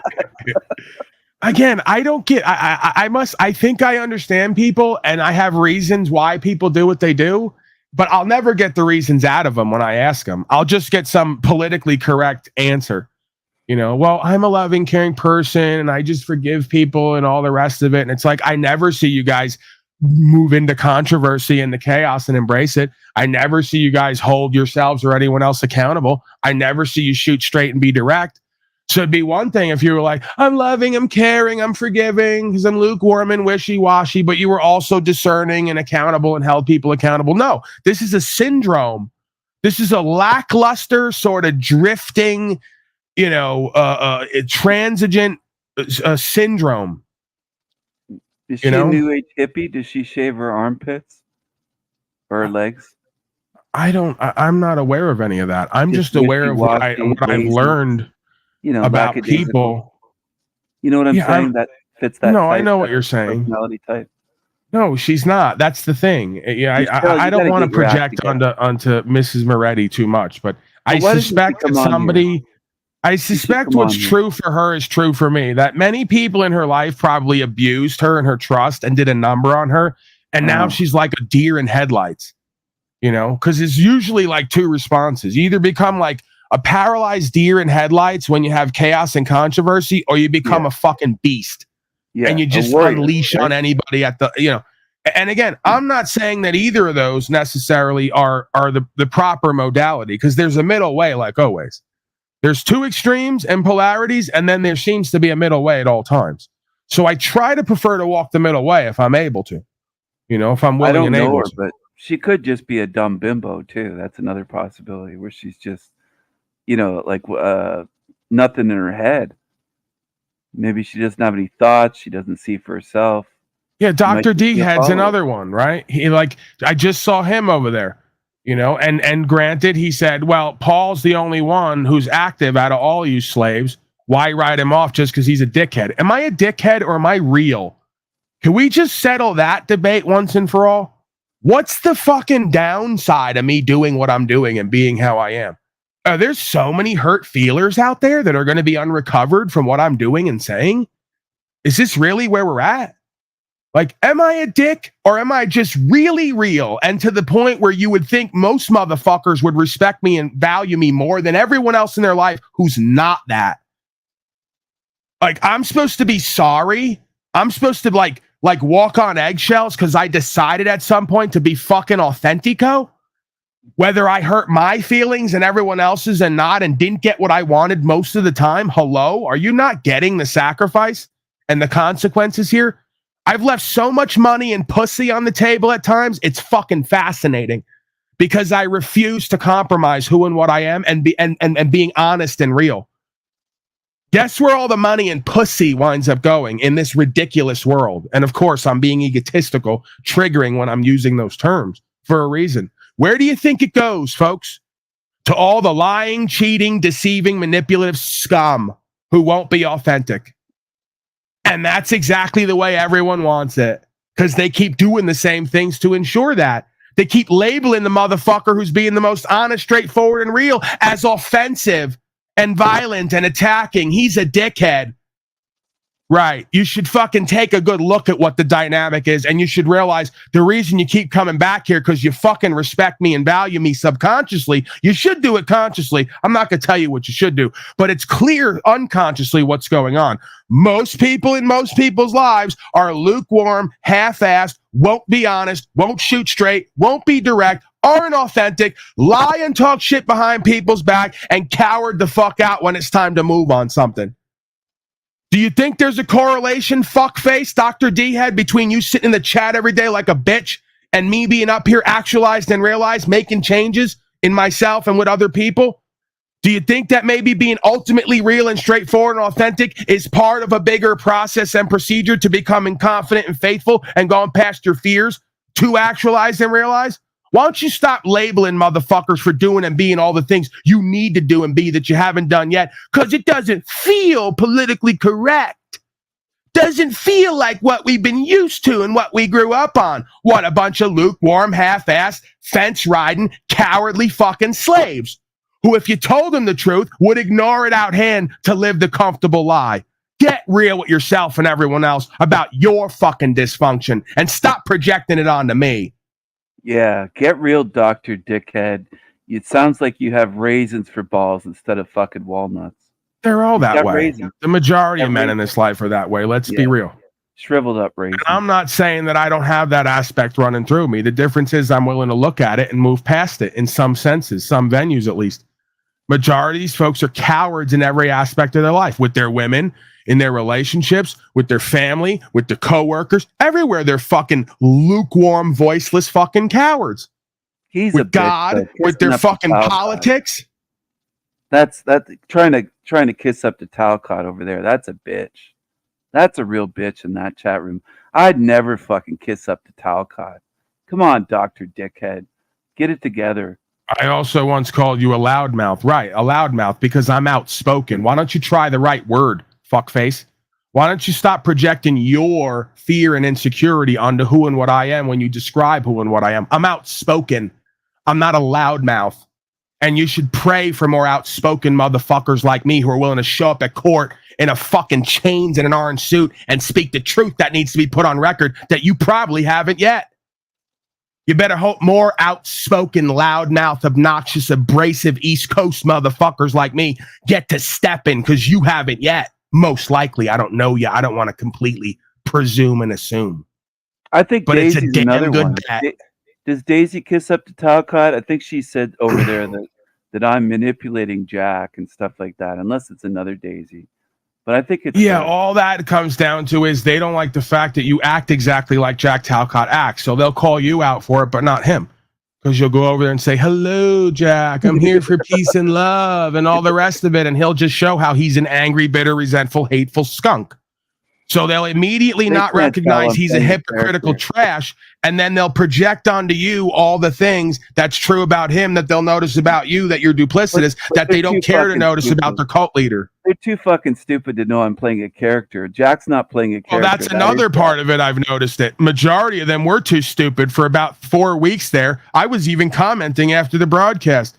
I go, I love this new bit you're doing, and I'm being flippant because he didn't realize. I go, I love this new bit, Jack, where Steven pretends to be a loving Christian like you, and just, you guys jack each other for a good 45 minutes and ignore reality, and he's like baiting you and clowning you and mocking you, but you're too fucking dumb to see it or feel it. Proving exactly why his ego undoes him when he's on the offense, on the defense, at false peace. It's incredible. Thinking he knows things, thinking he sees, thinking he has intuition and instincts. He obviously doesn't. He can't read a motherfucker who's in his face for weeks on end, playing on him and mocking him. Agree and say everything he wants to hear, and he'll be friendly towards you. That's all you have to do. Incredible. we overcomplicate the shit out of reality. Do you know how you establish a person you want to spend time with? When they have intuition and instincts and live into synchronicity. Someone who doesn't have all three of those, you probably want nothing to do with them in life. And that's why he's in the situation he's in. But again, no matter how much you live this reality, you'll find out the universe is non-simultaneously apprehended. There's always going to be a new crop of jerk-offs and assholes and cowards who are willing to take a seat at some table to pretend with themselves and everyone else, to feel part of something till they get up and go to the next one. That's all these people are. It's just team hoppers and drifters. They sit down at one table, like I told Keith, little Keith Talcott, who was in Talcott's chat there, Wizard, saying, all I want to do is write people's story in public. That's you. You and Talcott and the rest want to get on a panel and tell everyone who and what you are and pretend we don't learn to see who and what you are over time. Right? So then when we see you for who and what you are, you get up and move to your next foster home to use everyone in the situation, to be part of something, till you get up and go to the next one. This is who you folks have always been. You don't know any loyalty to a process, so you don't know loyalty to people. Not that you necessarily have to be loyal to people for whom there is no salvation. You come into interactions with motherfuckers, you say the best thing since sliced bread. You big me up. You tell me how intelligent I am, how much of a good speaker, how I'm right on the money with faith, how I have results at court that you want and all the rest of it, how I got value coming into my life without having to be a slave. And then you want to fucking play the game of you don't need to do those things to get that? How could you acknowledge qualities of someone and not realize on some level that person's called into your life for you to fucking emulate that?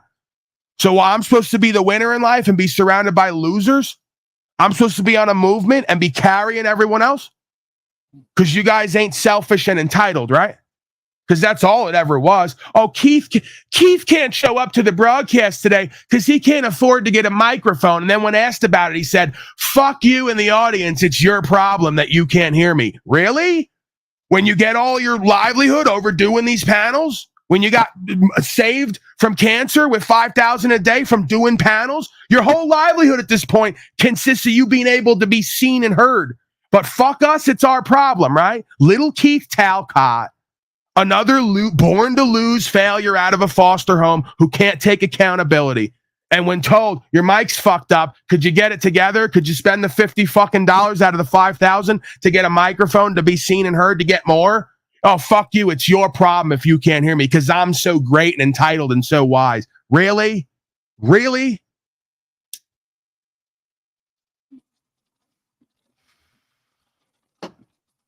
Beyond incredible, Stephen. Beyond incredible. Let me calm down. I'm very angry. I'm very upset here. What it really is I'm passionate and I care about the truth. And I'm just like hoping and I'm literally dying for and waiting for the day in my faith and misplaced guilt that you folks are really going to click with reality and fucking get it. Like what's going on here and like what needs to happen instead of keep running from the inevitable and the obvious. Your thoughts on any of this? For the most part, it's like talking to lobotomized slaves, though. There's no helping them. It's they've already been lobotomized chemically, socially, emotionally, intellectually, in every which way. So I just think most walking around are zombies. They're lost causes. It's like trying to reach into a room and pull something out and there's nothing there. You're just grabbing at air. There's nothing there. You'd like to be able to reach into them and find something within them. But a lot of them are just fucking zombified. They're just done. They need a daddy. They need to grow up. At 60-something years old, they need to grow up. This is a guy, again, I have a list of things. And when I call back in my mind, when I remember back to those moments in time where I go, wow, this guy's really fucked up and selfish and self-centered and foolish on top of all of it. It's one thing to be those things, but to be a fool on top of it and to utter something that makes you look like you don't give a fuck about anything true and right or the audience or anything else. If you feel that way, why even be here? That's another thing I can never understand. Well, I can, because that's what loser failures do. They show up to their jobs and to the places that they occupy with just not a care in their heart. And they fuck themselves and everybody out of an authentic experience, product, or service. That's the problem with America nowadays, if you want to argue it. Motherfuckers don't know how to do service. A guy who tells me, I didn't ask you for the $5,000 to save me from cancer, even though I didn't have anything. You offered that with your people. Like I didn't need it. I didn't ask for it. Another broken childlike commentary. Then has the balls to say, I'm not going to do bit non-bits or be part of it because I'm too serious and important to be part of your bits non-bits. The grandiose, entitled sense of self from these narcissistic man children is fascinating. Everyone owes them a living. They didn't ask for it. They're just so great. That's why they got it. They just got so much wisdom and information they're not living, Amazing. That's why you can't love them and care for them, because then you do for them and you go, why did I do for this motherfucker? Why am I caring about this piece of shit, this lazy lying piece of shit? Why am I doing for him? They just slap you in the face at every turn. At every turn, they just fucking show you they're unthankful and ungrateful. They show you they're selfish and self-centered. They show you don't give a fuck about the audience and what the work we came to do here or the entertainment format or anything. It's just all about them till it's not, and then they're going to go off and do their horrible life somewhere else. And they'll claim their whole life they were a victim and they were just kept down. They weren't given a chance. Nobody looked out for them. No, it's you. They're usually tiny like Keith. They're tiny like Wizard, tiny like Jack. A lot of times they fit the stereotype of man children. They're fucking tiny. Yeah, these are underground man or pure eternus. Whatever the guy termed it in that intro. It's all the same idea. The underground man and the eternal man children. It's exactly who and what these people are. And they can't see it. They won't see it. The only reason I see it in them is because I've recognized it in me and attempted to work out of it. Could you imagine a guy who comes on here, talks with me for years, then gets 5,000 overnight, and then turns away from the blessings and the value and the opportunity to be seen and heard here, which is like his heroin, with a fairly good audience, about 10 times the size of his own audience on his channel, and then tell me that I was the bad guy because I never returned the favor and came to his channel. I owed him something, more entitlement. All he got was 5,000. All he got was multiple dozens and hundreds of subscribers.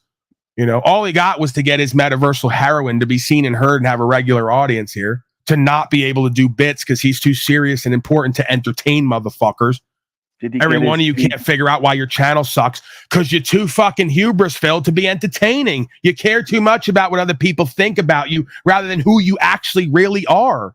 Yes. If you were really something, you wouldn't mind about coming on and doing a bit and pretending to be something a little bit or being a bit expounded, embarrassing yourself a little bit. Who gives a fuck? I know who and what I am. I should do that. I should really get snafu in the restroom, like today, the thumbnail with the Baphomet. I should come out here and address one day and do like they all do. Like I give a fuck. Call me whatever you want. Say whatever you want. I'll willingly play the fool and embarrass myself. You know why? Because I know who and what the fuck I am in life and on the ground. I know what I'm capable of. You can't say shit to me to get me off balance. You can't point out what the fuck I'm choosing to do to get me off balance. It's my will. I'm choosing to do it. They go, you're a lol cow. I go, if I am, it's because I've chosen to be. I know how I look and sound at times. I know how I come off. I could do something different than that. I choose not to. Let's gamble. That's what I do it for. The thrill of the game. The love of the game, right? It's why I do all this shit ultimately. The love of the game because I love to gamble. Especially when I'm riding with the truth and I got 4 aces. Oh, I'm being true to me. Oh, I'm expressing different aspects of me. Oh, I'm even expounding a little bit because to me, it's authentic to my core to do service and to entertain because I came up on that. How could I lose? There's only going to be 2 types of people. People who are interested in that and appreciate that and people who don't understand that. For the ones who can't understand, I can't work with you. Seems you don't understand little to anything in this life, let alone me. Go ahead, King Stephen. I'm very rude here and I'm angry. And I'm very abrasive. Maybe Wizard was a little bit butthurt that he got the $5,000, all the attention, everything here, but he didn't get the Feedy's PJs that he wanted or something. Maybe he didn't get babied enough as a little man child. Seriously though, but could you imagine that he turned down an opportunity to get more numbers and subscribers to his terrible channel, to make a living somehow in the private, doing free trade, gifting, non-taxable events, to have a place to show up regularly and be able to present and work it out and entertain a little bit and do some. But he's a spoiled little man child. Exactly. Right? They don't know. They don't know how blessed they are. Do you understand that people in the comedy world would go ask Brian O'Shea about showing up to Applebee's with 5 people in there for 5 years, 10 years straight? Nobody's looking at you. Nobody's listening to you. They're not even pulling up to look at you from cutting their fucking shitty steak for $8.95. Do you know how fucking blessed you are to be able to hold 150 live and a couple thousand after the fact and be able to get 5,000 overnight? You fucking selfish, entitled, lazy slave. And I just messaged his bitch ass too because he said I'm only interested in talking in the public. Really? I just messaged you privately and told you you're a lazy, procrastinating, cowardly fucking slave and then hung up on your bitch ass. Did you need me to tell you privately so you could check the record on how dishonest I'm not? You have no idea what it takes to fucking be relevant or successful in this realm to yourself, to feel somewhat actualized and realized and accomplished and not just be a pathetic loser, failure, burdening slacker slave all your life. Drifter scum. You have no idea what it's like because they're not willing to walk it. That's how weak and cowardly they are. You could tell me it's my pride and ego. I'll tell you, you're just weak and cowardly. They're not. You won't walk it because you can't walk it and hack it. They won't walk the walk. They're not willing to go all the way. I mean, when I came over here today, I was prepared to destroy Talcott. I was prepared to buy off audience members and own them. I was prepared to do whatever. I'm putting a link down. Get this clown up here. Why are my pupils as big as beach balls? If you're talking to me and you're inferring that I'm on some type of stimulant or medication, you can get up here and say it to my face because I'm not on anything other than THC. Slow burn and natural supplements and herbs. I got Essiac, I got Graviola, I got apricot kernels, and I got a host of other things that I take herbal supplements for. So if you want to start to infer and do defamation of my character and claim that my pupils are big because I'm on drugs and substance, you get up here and you say it to my face and ask the proper questions. If not, I'll throw you the fuck out. There you go, triggered. You want to see how triggered I am? You're gone, bitch boy. That ain't triggered. I just pulled the trigger on you. How am I going to be triggered by dealing with the same scum all day, every day? I'm triggered. No, I'm used to it. You guys are all the same. You say the same shit. You point out the same things. Every other day, someone comes in here and says, I'm on meth because I talk fast, because I'm animated, because I talk loud, because I make movements and gestures. I don't like a fried egg slacker sitting in a gamer chair. Hey, I'm here to do a broadcast. That's We Are Awake TV. Just because you're alive and have red blood pumping through your veins and are animated and laser focused doesn't mean you're on substance and drugs. It means you're fucking awake, slave. You might want to get to know it. You should get a little bit more triggered in life. Get a little bit more active and awake. Audience. See if they're alive. Check their pulse. Take the audience's pulse every so often. See if they're still technically alive here. or if we're in full-on corporation mode. Do we have a bunch of dead entities running around here? They think someone with with open eyes who's awake and animated and focused has got to be on substance, because the rest of us look like zoned out fucking slacker slaves who don't know what planet we're on, like Jesse Howe and all the rest of them. If you don't have this look and talk like you're fucking narcoleptic or medicated, you see, that's the sickness. If you talk like you're narcoleptic and medicated, they say you're a normal person. If you're alive and aware and awake and animated, they say you're medicated. Do you see the game? It's called inversion land. It's always gaslighting and saying the opposite of what it is. Snafu Slave is here. Ben Rosenrock is here. Why the hell not? We'll gamble. Let's go. What do you got? Mr. Data, Mr. Steven, Mr. fucking satanic blasphemous piece of shit, Ben Rothenberger. Ben, something Jewish?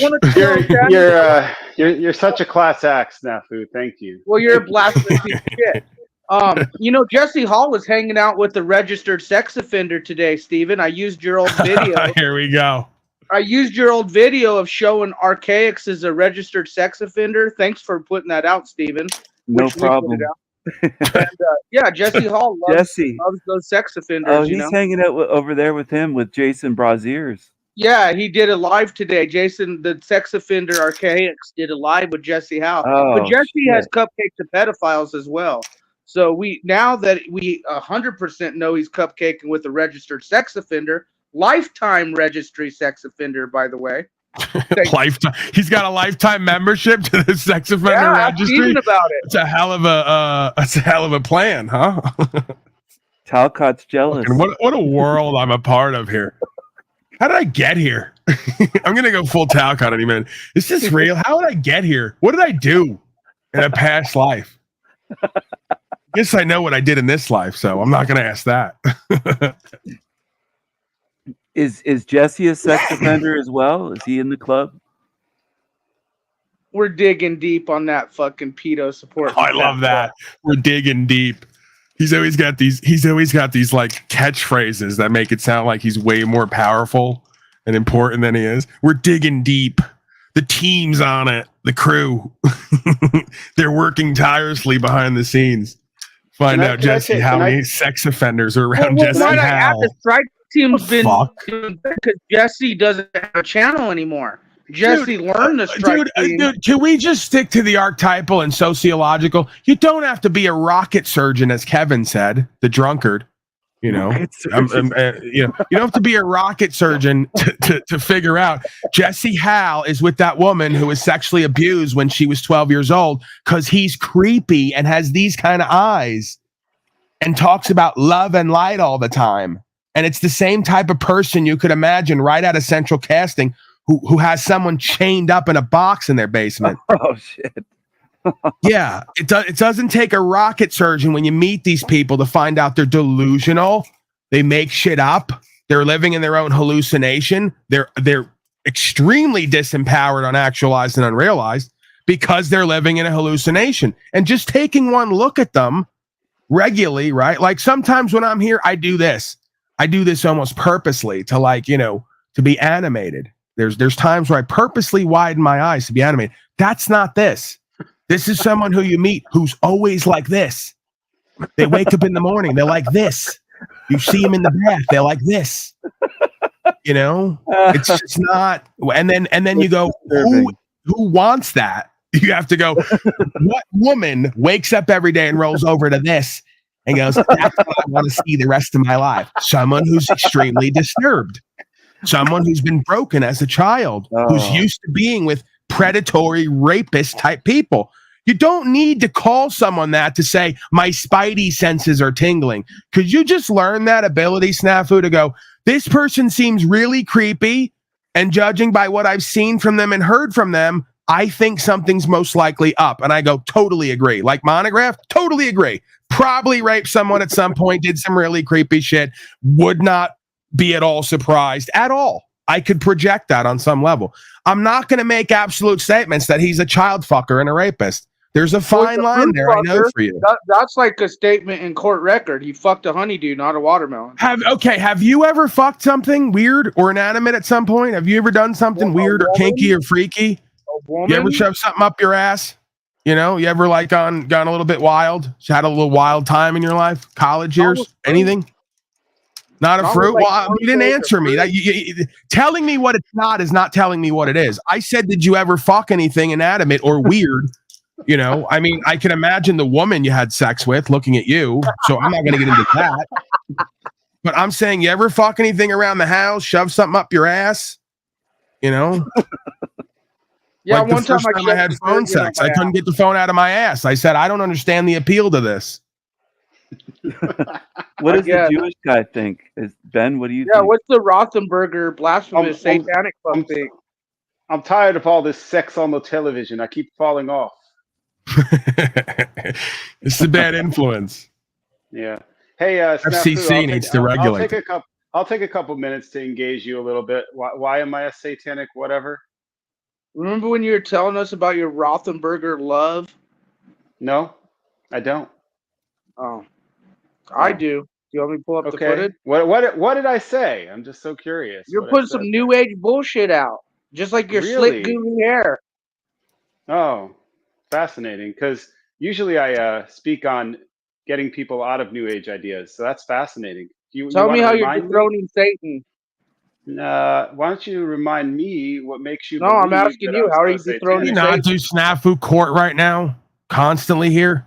He asked constantly for it. like Judge Judy with snafu, where he's going to start interrogating. That's because I keep assuming, questioning. There's room for one loudmouth, as it were, administrator here. Look at his hair. You know he has a guru fucktard in him. Everyone has a guru in them. What's your deal with unconsciousness? Are you really this? Is this a bit that you like have held out for years? This is one elaborate bit, long game bit, or are you really this low level consciousness?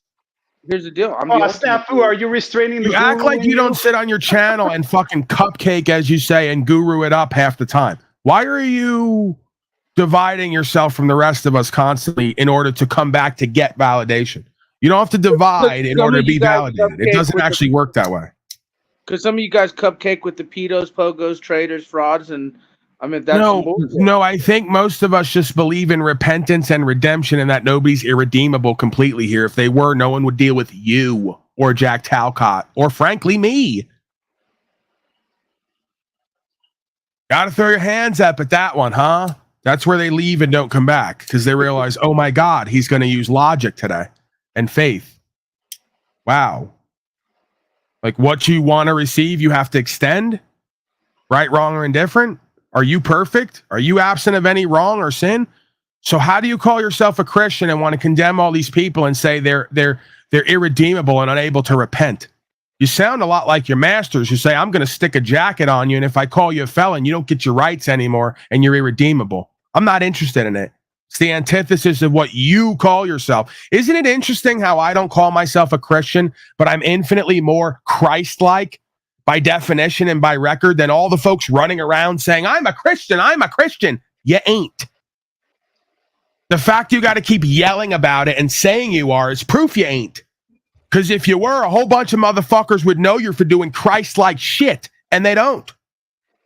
Stop me where the fuck I'm wrong here.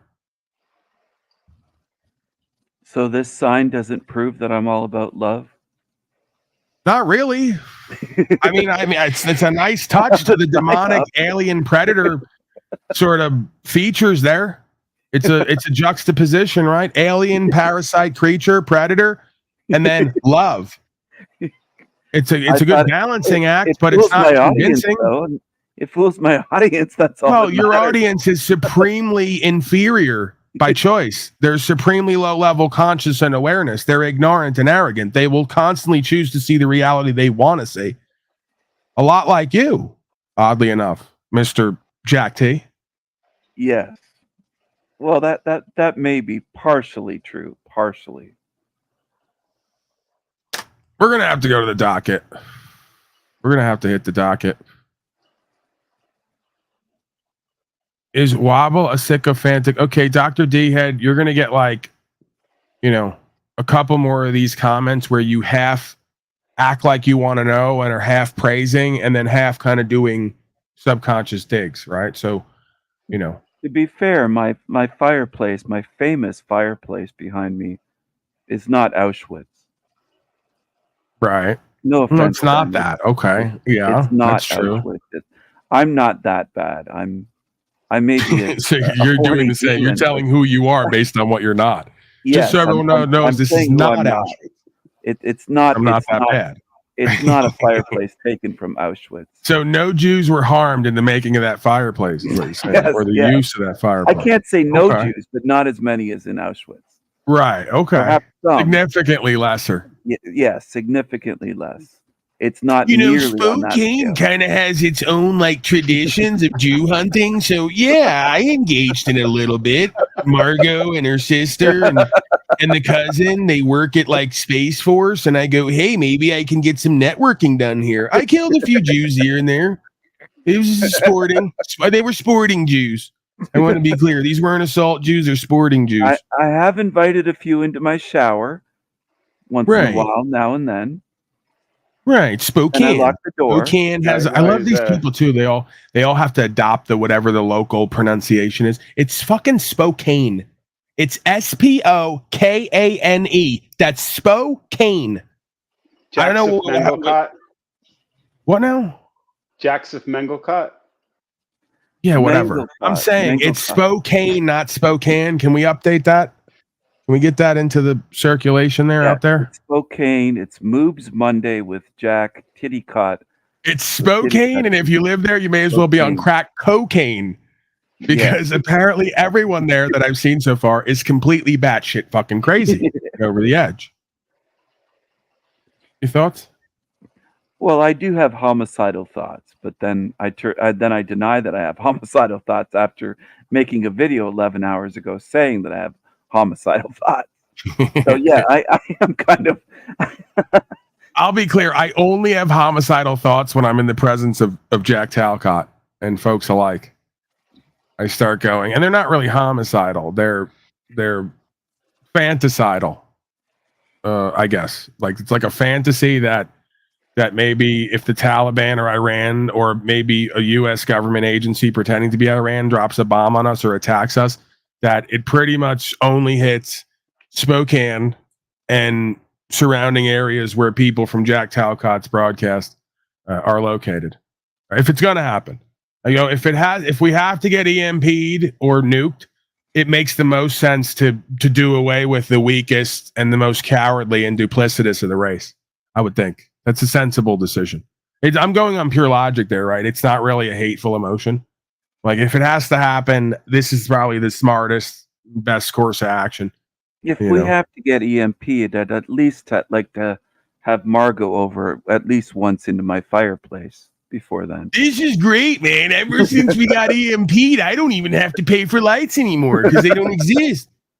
Electricity doesn't even exist anymore. And as long as everyone else doesn't have it and they can all be miserable with me, I'm okay with it. I like electricity, but if as long as no one else can have it along with me, I'll enjoy the misery and pretend to be holier than thou. God hates capitalism. Just end capitalism. We'll all be happy. EMP us. Said a guy who wanted to capitalize on a whole house he didn't pay for. I mean, ignore that. Ignore that little detail. That's my business. So you're bringing up the past. Stick on the present here. You're just like a capitalist to bring up in public my capitalizations in private. This is crony capitalism. I'm for free trade, non-trade. I'm for free theft. I'm for free theft. Guys, this free trade. All right, let's get to the docket, please. And I'll throw the link again. If anyone has questions, comments, concerns, critique, context, metaversal myths, misgivings, and misdeeds, I'm open to all of it, potentially. And then there's a limited direction, right? So pretty much there's a criteria. Like I'm open to all of it until, then you get the until statement. Till you bore me or annoy me. And this happens quick. I'm telling you right now. Folks know who've been here. So you bore me, annoy me, say something nonsensical that's going nowhere, waste the airtime. I'd rather sit in silence here. Let me be very clear with you. Every once in a while, I like to do just dead silence, and I sit here, I smoke reefer, I stare at the camera. It's liberating and relaxing. It's centering. It's grounding for me. You know, so I'm open to everything unless it goes nowhere and I'm not into it. In which case, I just move forward. Ben, do you have anything before I go to the docket? No, not unless Steven wants to ask me what he was asking me before Snafu was here, if it's even relevant. I can't remember what I was asking you. Did it have to do with matzo ball soup? It's probably irrelevant. We should go to the docket. Probably Right. was. Yeah, Right. probably was. How do you make a crepe block? Okay, let's move on. Let's see here. Stuff your detectives where the sun doesn't shine. First Amendment audit, walk of shame. ID refusal. Turns out, guys, we come here every day. We pretend to be life coaches and auditors and a whole bunch of shit online. The reality is we're men and women first. We're under God or conscience locally, clinically, if you will. And we have to do the next right thing. Some might say that means use your free will to be free and caring, prosperous individuals, in quotes. So turns out we don't have to do what other people in outfits and costumes say because they're part of a corporation. Turns out maybe some folks say sometimes we might have personal choice and rights. So we're exploring that here. We're exploring a crazy idea. Imagine a world where human beings had personal choice and freedom. In a world. In that world. Right. In a world where slaves were not completely in vice and bondage. The Twilight Zone. It's a fascinating, crazy, maverick idea. In a world where slaves manage refuse. themselves with some degree of proactivity. What's the emergency? What you doing today? What you doing today? The dim light zone. What's going on? What'd you say? You keeping everybody safe. What? You talking about my lights? No, you parked in the middle of the damn driveway, Bo. Hey, if I need to move, I'll move out of the way. Wow, why y'all do that though? I knew I'd do that. Yeah, why do you park in the middle of the road? Secure the scene. What'd you lights on? They not a lot of traffic out here. With all the questions for a second. No, I can ask you as many questions that I'd like, and you can listen to them. I'm gonna ask questions. We're doing stuff here. That's what we're doing. Okay. ECHERD. Wow, parked in the middle of the freaking road. Jeez. That's number. Step out of the road for your safety. Okay, so you're just out here filming today. That's all we doing, man. There's nothing against that. Right. Well, I'm just saying, I'd appreciate it if you'd move off of the damn driveway right there. Standing there, I'd have pulled up. There's a lot. Look, Bo, look at all the shoulder of the road.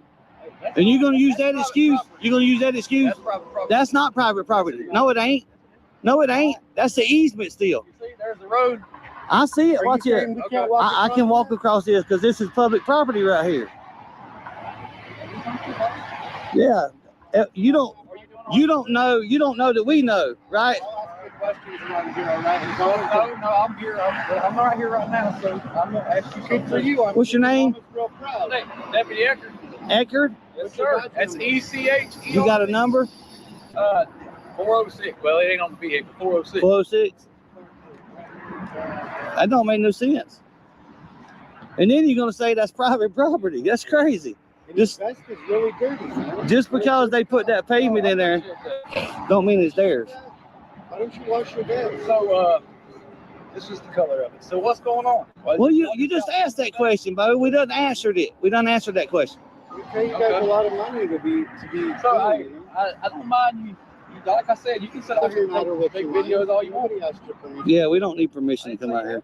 You trying to get on YouTube? Trying to. Yeah. Watching YouTube? Do you have one of those YouTube law degrees? Nope, sure don't. You do know the shit. You go on Facebook? Look at this. That's crazy. As long as you know this country don't got to love people, we'll ask the questions unless you suspect it because of a crime or something. I just was called out here for suspicious people. Suspicious? Wow. We didn't call you. Wow. Yeah. Well, did you talk to the complainant yet? I'm talking to you. That's usually the first people you should talk to, right? That's usually if you do an investigation. If you do your investigation right, you would go up there. Well, you're an individual. He's an No, I'm individual. one of the people, right? You're all individuals. Everybody, one of the people. all lives matter, right? I'm one of the people. Blue lives people matter. have the rights Yeah. around here. You're an individual. Davidson County. They just have privileges. Everybody's an individual. No, I'm one of the Here comes his backup. So if I were to call the police to check it out, hopefully they got go to my neighbor's police, they would go to the call. Right. Yeah, usually when you come up, man, you're supposed to go to the caller first. Well, they finally got somebody going to the caller, and then we got the one for harassing here. This is a huge shit show.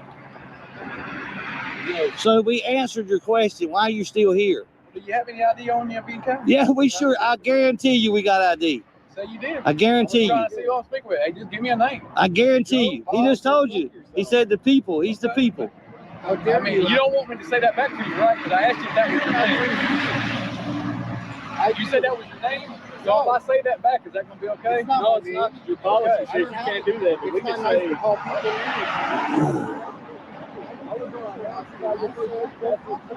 What's your name? Stephanie Hampton. I can't hear. Stephanie Hampton. Steffingham?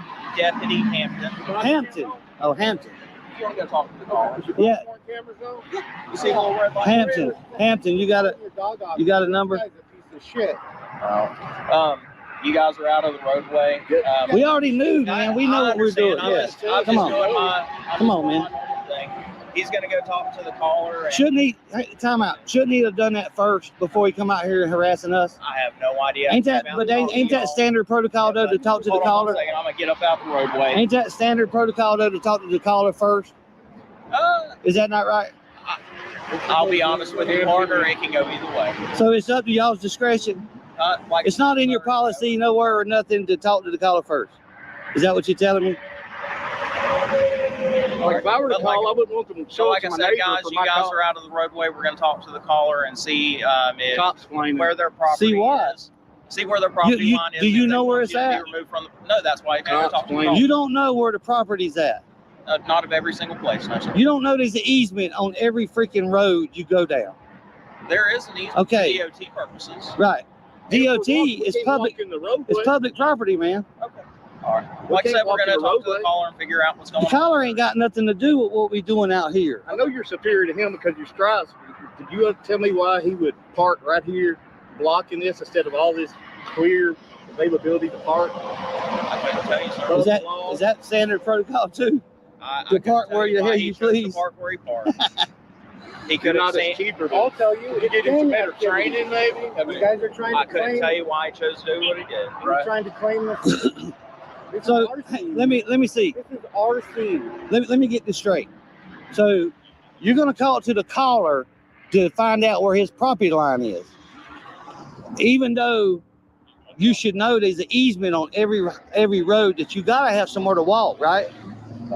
Like The I said, public. like No I said, answer. I'm asking you a yes or no question. I know what you're asking, sir, but I'm explaining to you what we're going to do here is we're going to talk to the caller, figure out where There the shouldn't be no. property line is. But the property line ain't got nothing to do with it. Yes, it does. If you're on You property, still they haven't don't want figured you on. out where the property Wow. line is. You have your head up your ass, man. You see that mailbox? I mean, The postman go there. there's an You see easement. the sewer pipe? Who the fuck do you think puts that in, man? Stop sign right here. Yeah, use your brain. You get what I'm man. saying? That's all I was saying is there's got to be sidewalk. No, I completely understand what's Okay, what's going then it on. I shouldn't understand matter. what you guys are doing It out shouldn't here, matter though. But we've still got to go through our little spiel and stuff. So It's you not got to make the caller happy.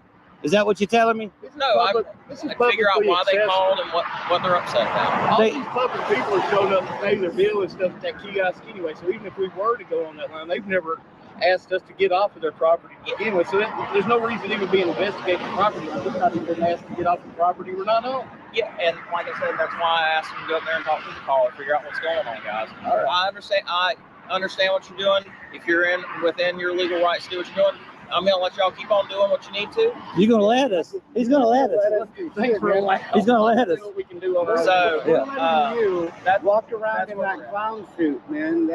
That's weird, man. Instead of being transparent and stuff and knowing that we got a right to be here, you say you're gonna let us stay here. You ain't got no say in the matter. I'm sorry that you don't agree with. You don't have no say in the matter. This guy lost his brains. Yeah. Do you have any internal affair complaints on your investigations going on with you right now? Not that I know of. No. So did you appease the caller? Did you appease? We're good. I was about to say I'll talk to you and figure out what he said.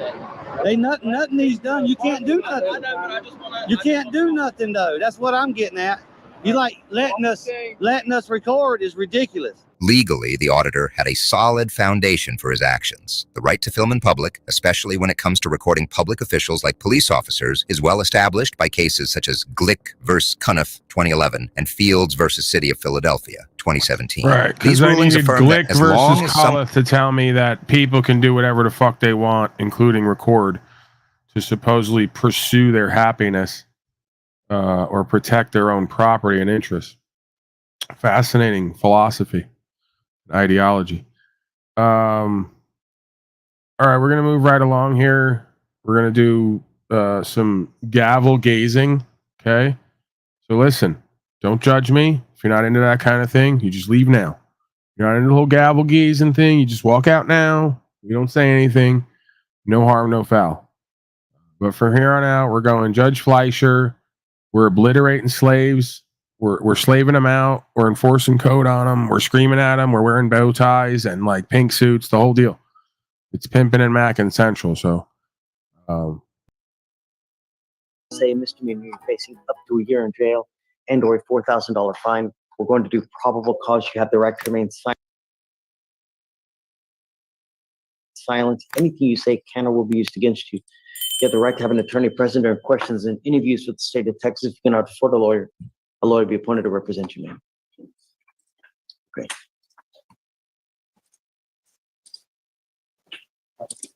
Yes, Your Honor. On April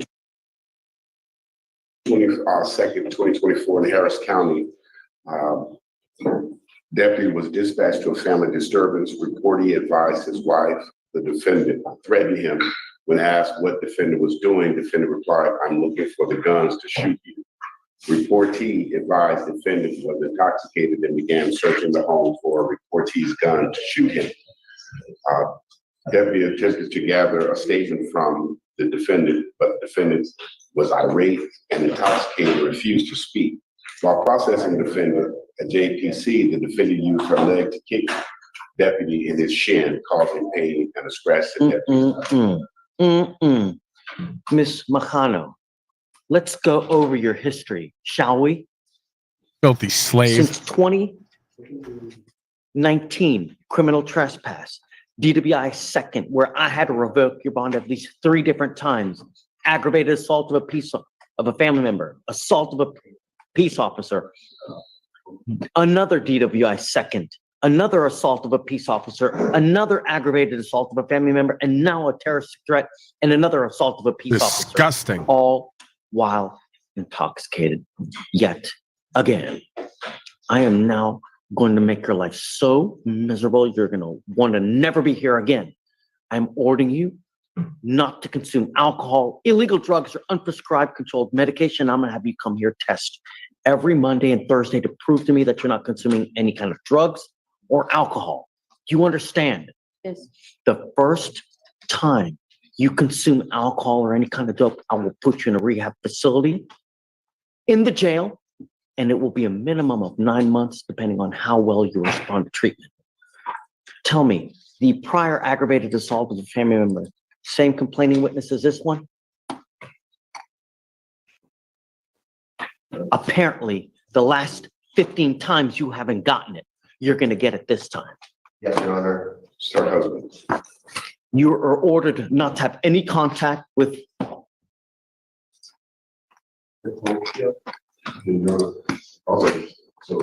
Hippolito Marquez. So he did call, he left a message. I don't care. I just want to don't care. You are ordered not to have any contact with this person. And I'm telling you, you will come here to test every Monday and Thursday to prove to me that you're not consuming alcohol or dope. I'm going to put a Scram ankle monitor on one of your ankles to prove to me that you're not consuming alcohol. On your other one, you will get a GPS monitor. And I'm giving you a curfew of 9 p.m. to 6 a.m. Do you understand me? Yes, sir. I have a GPS on my ankle already. Good. On your other one, now you're going to get a different one to prove to me that you're not consuming alcohol. You have a nice smile and smirk on your face. At the end of this, it's going to be the other way around. No, can I? Don't say anything.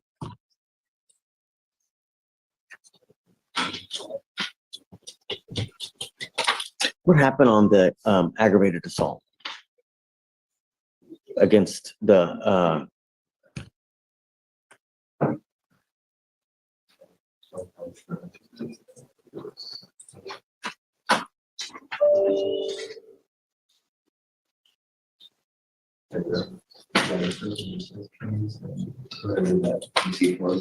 So, Your Honor, also dispatched to the residents in Harris County. Officer made contact with the complaining witness and the defendant are married.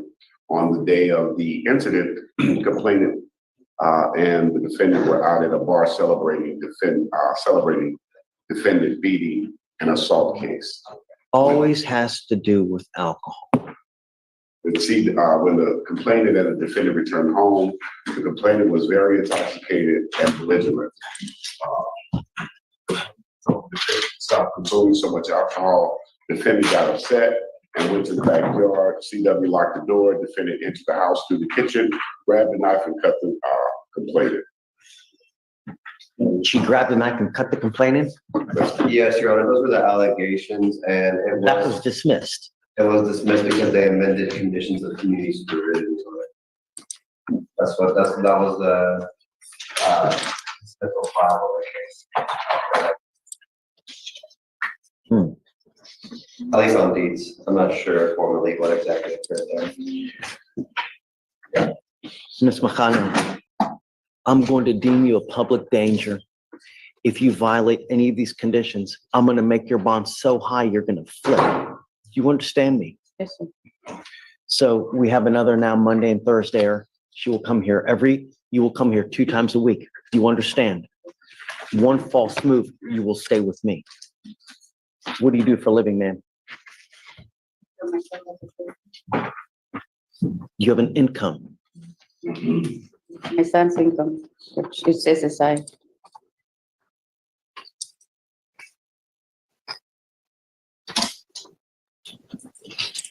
Can you reach out to the Mac, please? I already have an affidavit on file.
This is an affidavit that I have here that you're going to sign with me today, Ms. Majano. This is a court order that you're going to promise me that you're not going to do.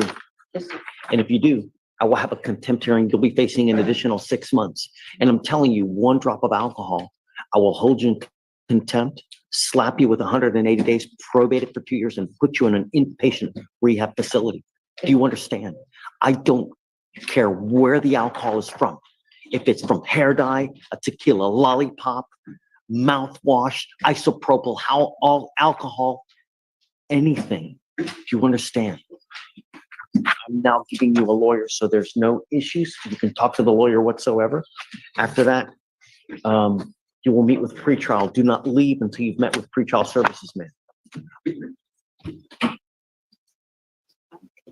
We don't have a place to live. Let's do this. I will give you a lawyer today. You will speak to the lawyer, and then we can work out details about where. So I spoke to Hippolito. Okay. He's out of the home. And so he's not there anymore. you talking about the house on 10599 Berkeley?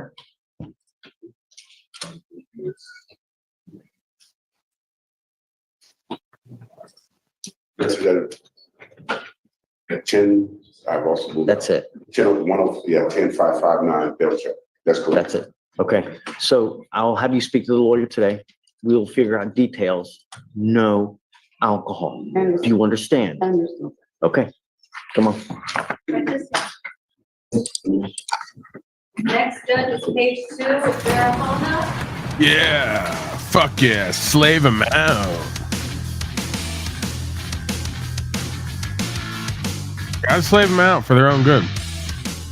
Keep them safe from themselves in reality. This slavery never hurt anybody. Let's be real about it.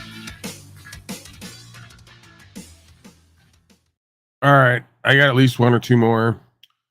Same deal. New favorite, administrator daddy, playing God, slaving up these slaves, getting them in line, keep them safe from themselves and the world safe from them, and the whole thing. We're going to keep Harris County safe. I'll get to court. Gavel gazing. Oh, he was here earlier when I told you he's the one that called me. Right. But that was at at 11 o'clock, 11:15. Car had messed up, so I had to get a tow truck. But I left on the side and I had to get Mr. Aguilar, a ride. we're going to do probable cause. You have the right to remain silent. Anything you say can or will be used against you. You're charged with yet another possession of marijuana. Look at this guy. This guy in the chat shows up to court. He goes, "Hey, Your Honor, this is a threat, duress, and corrosion." And then they burst out laughing. And they go, "No, Mr. Wagner, I think you mean coercion, not corrosion." His fucking brain is corroded. What's wrong with this guy? This is number 4. You have the right to remain silent. Anything you say can or will be used against you. Okay, Logan. August 12th, 2024, at about 1 in the morning. Stop on a vehicle. Past the stoplight at a red light. Officers observed the odor of marijuana upon approach. The defendant was the operator of the car. PC search uncovered marijuana in the back of the front passenger seat. The defendant admitted the marijuana was 15.5 grams. So the stop was for stopping in front of a red light? It's the little white line. He passed into the intersection to the red light. Sir, He gets into the crosswalk. the officer told me something else that he pulled me up. You have the right to remain silent. Exercise that right. I'm going to find that there's probable cause to go forward with the case. Mr. Aguilar, do you have a Texas driver license? No. Can you run his license, Logan, please? Suspended. Because when I got pulled over, I showed him my license. Just because you have a license doesn't mean that it's valid. At some point, you may have to renew it. You may have to do something else, or you may have tickets. And if you don't take care of it, they suspend your license. Your license is now suspended. They've just checked with DPS. You will be signing an affidavit, which is a promise that you're going to make with me, Mr. Jameson Aguilar, that you're not to use or drive any car whatsoever. And if I find that you do, I will have a contempt hearing. You'll be facing an additional 6 months in jail and a $500 fine every time you get into a car. And I don't care what you do. I don't care where you're going. I don't care how you try to justify it. You will be doing a lot of time in jail. Do you understand me? I'm also ordering you not to use any alcohol or illegal drugs. How old are you? How old are you? What do you do for a living? I buy, sell cars sometimes, and I work once in a while. I had a job, but I got fired from my job, so I'm looking for a job. I'll be going on side jobs and stuff. Where do you live? I know you, Rosin. How much dope was in the car? It was 15.5 grams, Your Honor. Additionally, when I read his driver's license, it looked like his license had 12 current suspensions for driving without insurance. How many? 12. You have 12?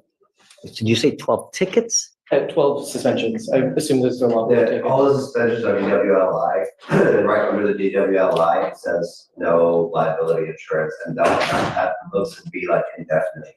So. Did you hear what they just said? Yes, sir.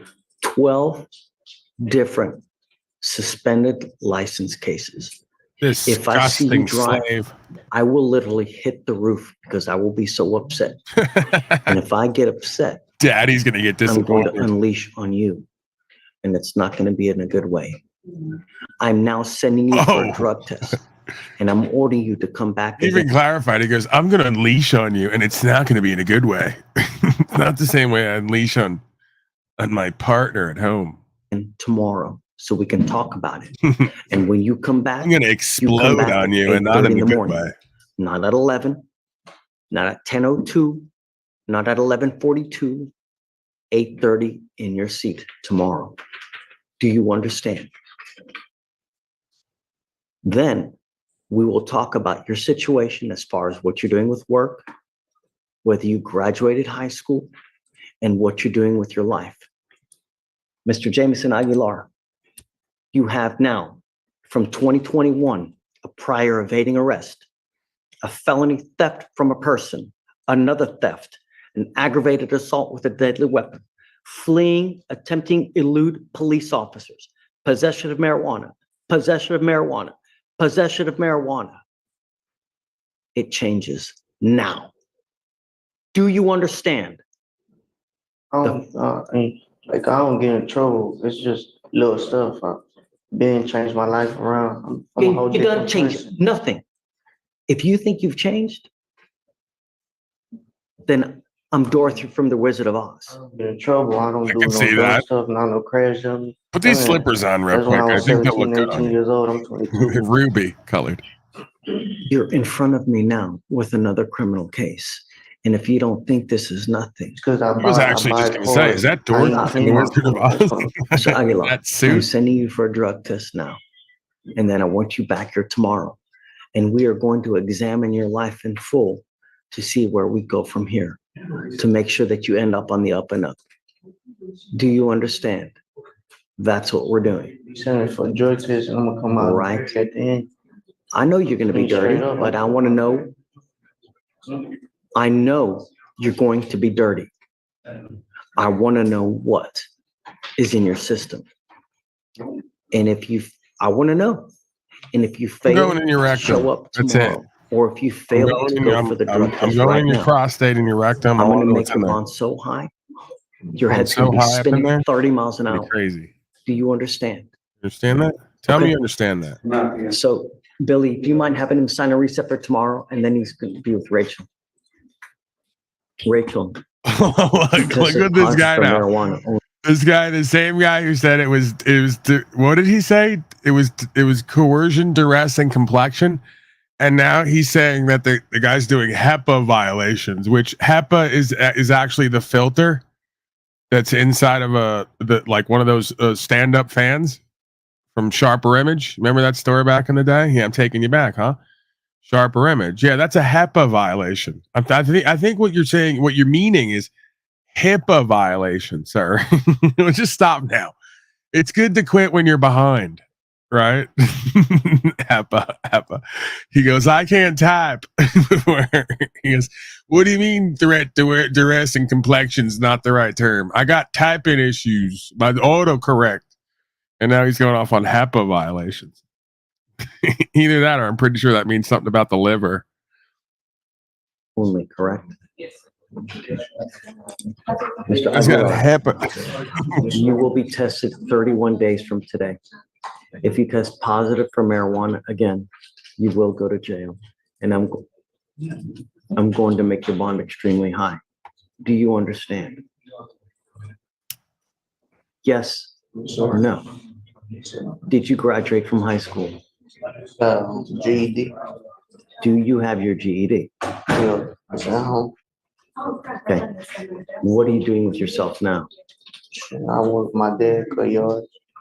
I want you to get a full-time job. You understand? Like a legitimate 40-hour week, a job. You have too much time on your hands and you're getting into trouble nonstop, over and over and over, to the tune of now, was it 9 cases? 1, 2, 3, 4, 5, 6, 7, 8. And the 1, 2, 3. I'm done with it. And I'm done with you picking up cases. And the only way this is going to stop is if you start becoming a productive member of our society. That's what I expect from you. Do you understand? Slaving him up hard. He's So like, you either get you gotta get a full-time job. You can't use marijuana. You gotta become part of our society. Saying he's got no other option in life. Man, this guy, I hope I never go down there. I'm never going down to this area. This guy means business, man. He'll try to slave me right out. Be like, Paul enslaved. What are you? Who are you? And you're obese. First of all, you're obese. Let's start there. What do you think? I'm Dorothy from the Wizard of Oz? No, I'm not. I know you just said that you thought I am. The correct answer to that was no. Let me help you out. So, yeah, you're going to be joining our society now, Paulie boy. Back to the warehouse for you. 40, 60-hour work week. Okay, sweep those floors. Let's go. Pay the slave tax. No marijuana for you and no broadcasting. Broadcasting is a threat to our society and our democracy. And that'd be interesting. It would definitely be interesting. Me interacting with this guy versus him interacting with everyone else, and what the differences would be or the similarities. a full-time job or get into school full-time. And what I'm going to do is I'm going to bring you back in 2 weeks from today. And I want you to show me what you have done to get a job. If you have done nothing and you not put any applications in, life between you and I will not go well. Do you understand? I will notate absolutely everything that transpires now. When you come back in 2 weeks, I want to see proof of your GED. Do you understand? I want you to bring it to me so I can see it. Okay, Josh, let's set it off 2 weeks to see what he's done to get a job, and then he has to bring proof of his GED as well. And then we'll go from there. If you've done nothing to find a full-time job, I'm telling you, I'm not going to be happy. And now, if I'm not happy, things just won't go well. Do you understand, Mr. Aguilar? Above all else, do not use any dope whatsoever or alcohol. You will be tested. Slave him up. All right. Good luck, Mr. Aguilar. See you in 2 weeks. How it goes. You want to go to Texas? They're not playing with you. Reefer's not legal to them, even if it's lawful. They're not having it. They used to slave you out. And, the rest of the slaves don't know anything about law and don't care to exercise or practice anything. And once he starts huffing and puffing and getting in everybody's face, it's over. It's all over. He's got him slaved right out. That's why he's one of my newest favorite. I'm banging now. I got the grinder here. It's one of my newest favorite pimpers and mackers, slavers, reiners in. Because he doesn't, he's a worthy opponent adversary. He's not going to make it easy for you to exercise your rights and uphold the law. He's going to make you work for it. Feisty little character, that guy. David Fleischer. He did this over 150 times. David Fleischer obliterates him. Vehicle, you're facing up to a year in jail. One more, and then we go cop shooting citizen slaves, and I think I'm out of here. What are we doing today? Your Honor, there's an evade. He's also charged with an evading. He's taking a plea on evading. They're dismissing the burglary of the motor vehicle. Is this what you want to do, sir? Yes, sir. What you must understand, Mr. Ogletree, is that you are entering into a lifetime decision right now where, are we doing time served or what? Time served, yes. This charge will go on your record. But what you must really understand is that this is an enhanceable offense, meaning that this evading will go on your rest. It's going to be there for the rest of your life. It's even there after you die. If you ever run from the cops again, you will be facing a felony charge. Instead of days down here, You're going upstairs where it's years. You understand? No matter how trivial it is, years. You understand? Not only that, if you pick up a misdemeanor from now on, you'll be facing a minimum of 90 days in jail.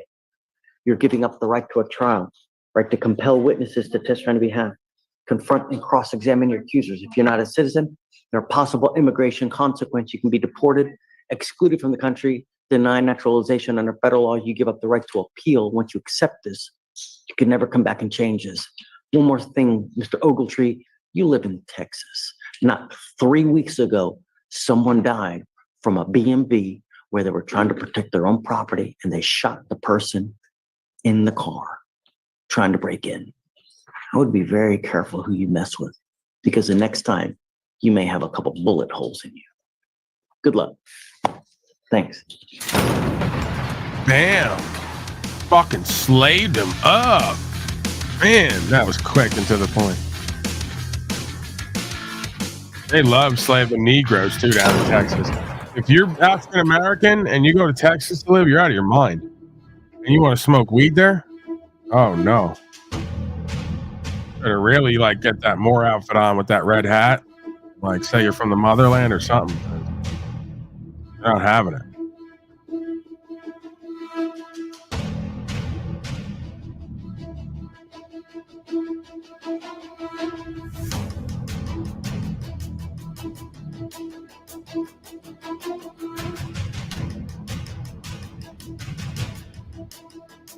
What's with all this crap? Come on, get to it. They got all these fucking parentheticals here.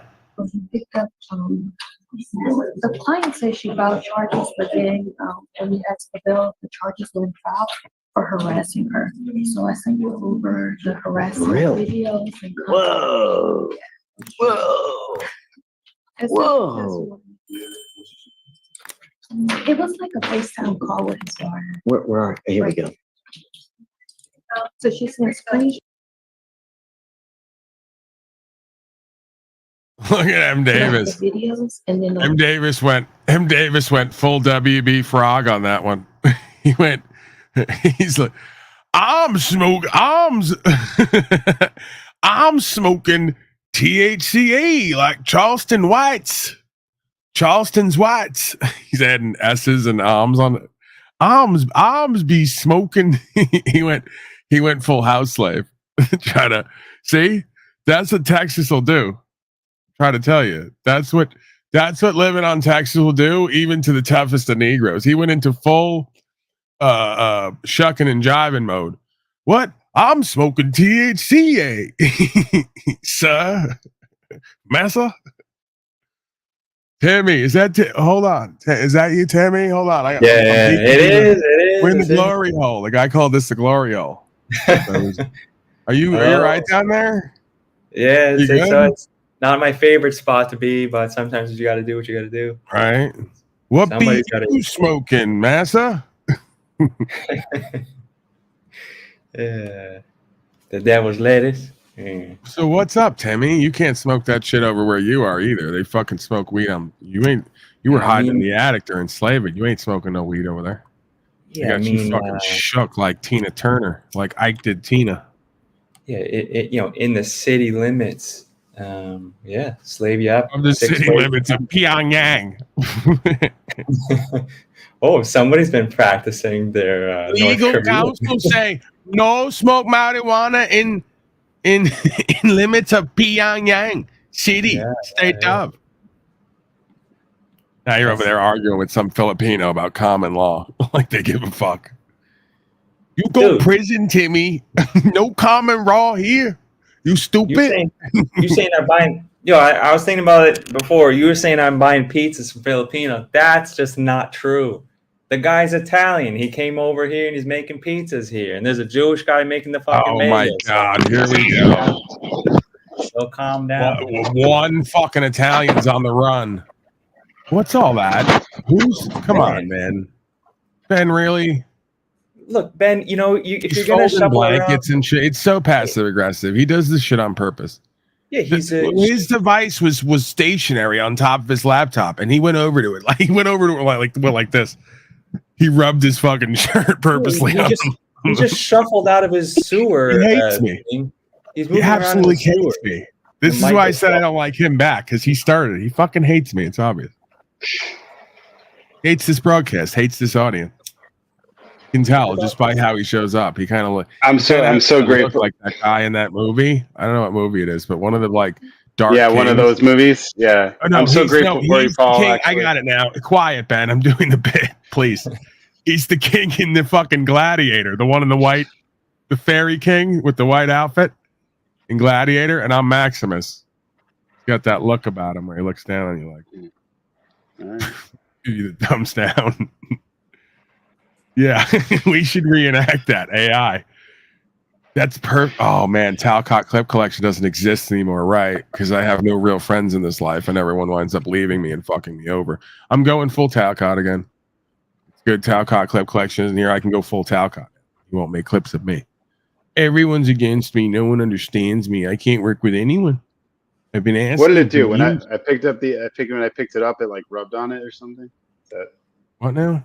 Hold on. No, honestly, when I picked up my ear thing, it rubbed. It made a noise. Like I was doing it, so I couldn't hear. I won't do it again. The fuck was that guy? Oh yeah, that's the guy. That's the guy. Joaquin Phoenix. Oh, Joaquin. Yeah, that's you. You're Ben Rosenrock is Joaquin Rosenrock. Giving me the he in there he's thumbs upping though. In the movie, he gives the thumbs down when he's Maximus is too flowery and performative in the ring. They all say he's arrogant and egotistical because he's in the gladiator ring. Like, are you not entertained? Then Ben just goes, even though I think they're even though I think that they're extended brothers or family, he still thumbs him down. He wants him killed because he's outshining him some way, somehow. That's how I imagine it. I'm a legend in my own mind, Ben, like so many others on here. That's a different movie. Joaquin Steinberg. Why do they got to go right to the Berg thing? Got to go right to that every time. You see how these people are? What's that, Timmy?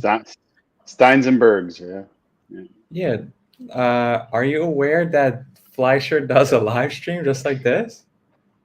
Who is that? Your boy. Oh. But he goes live. He does a broadcast, basically. And what is he? I didn't even know that. Yeah, he does. He does. Man, all these guys are incredible. Like Slavin, he's got a backroom live broadcast too on YouTube, and then they'll say, "I want to be a lawyer and be part of their system," while they're doing YouTube channels, and they're supposed to be focusing on fucking court. Incredible, the projections. Yeah. So what's interesting is the more we live, the more sometimes we want to trade places. They want to come host a broadcast, and I want to go pretend to be God at the court and be administrator and see what that's all about. Right? Like I'm gonna go be Judge Paulie boy. Go, how do you plead, slave? All right. Do you know who and what you are? Do you know what this life's about? What are you doing? What are you into? Like, tell me about you. Yeah, he's a pathetic slave. All right. You got to follow these codes now because you don't know who and what you are and you can't govern yourself. That's what the state of says. Do you believe you're in the state of right now? Yes, I do. Great. This is going to make it a lot easier.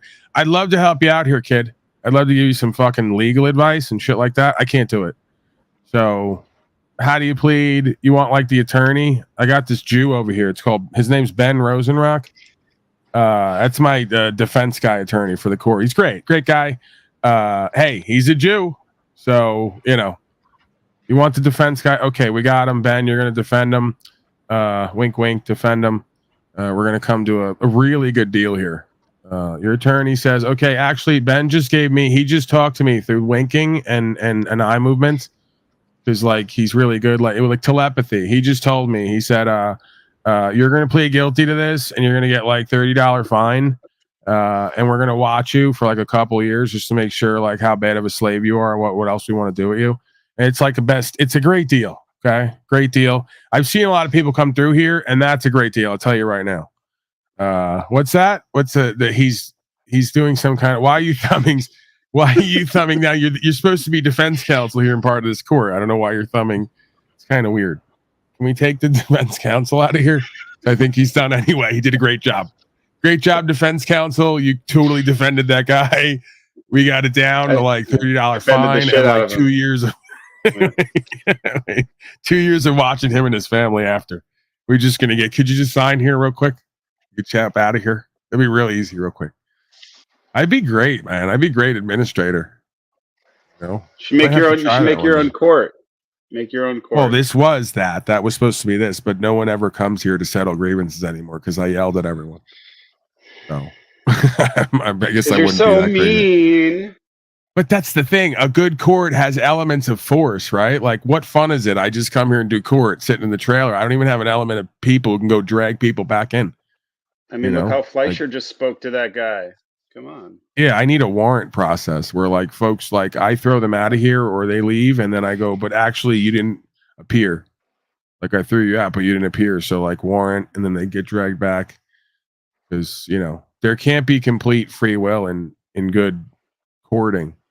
There's got to be some element of force or fear. And I can't really apply that here as much as necessary, Can't utilize that. All right, I need more Fleischer. Need more Daddy Fleischer. I want to put that fucking crown on you. I want to see Ben with the fucking crown and the outfit. How much he'd look like Joaquin. All right, Fleischer, go. Yeah. Oh, I see. Yeah. Let's play. Council for reset.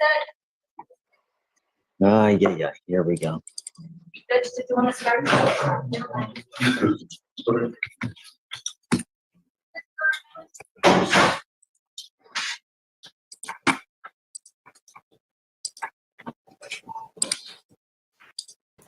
It's amazing. He goes live and then leaves the comments like on, so we could like raid him one day. That'd be hilarious. Well, Timmy, you're like now talking over the clip. I get that nothing was happening, but do you want to transition to that, or do we want to finish this out and then go over and check that out? I mean, what is he? You already got me excited, and then like I kind of forgot for the moment, got back to it, and now you're reminding me again. So like, do you want to go to it after this, and then we'll see what this guy's talking about backstage? No, he's not live now. I know that. I'm saying, do you want to check into one of his lives to see what he's usually talking about, what the vibe is? Because we'll go in there at some point. If you can keep track of him when he goes live, I'll go in there and politic a little bit with him. Why not? If he's open to it.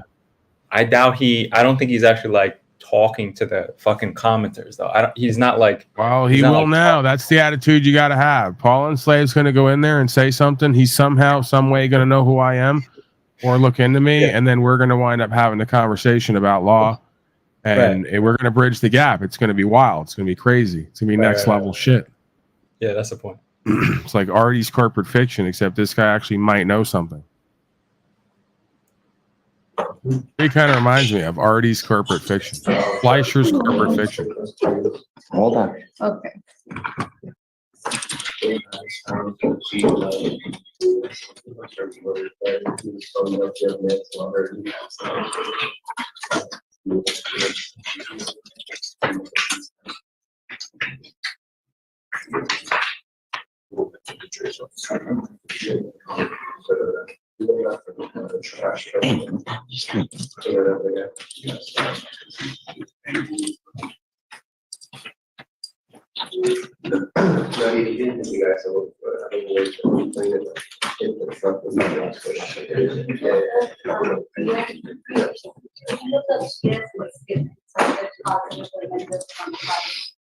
Is he here? He's the first one in like the grade. Travis Robinson, come up. Daddy's pissed already. It's not going to go well.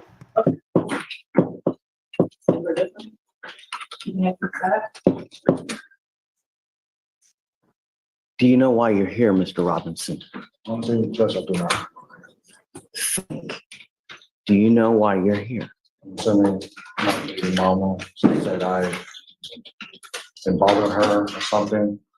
That's the only thing I can assume. I honestly do not know. I've been doing my classes, just thought about probation, and trying to do good. You were on probation for harassment. Can I give you a cause number? Yes. Please.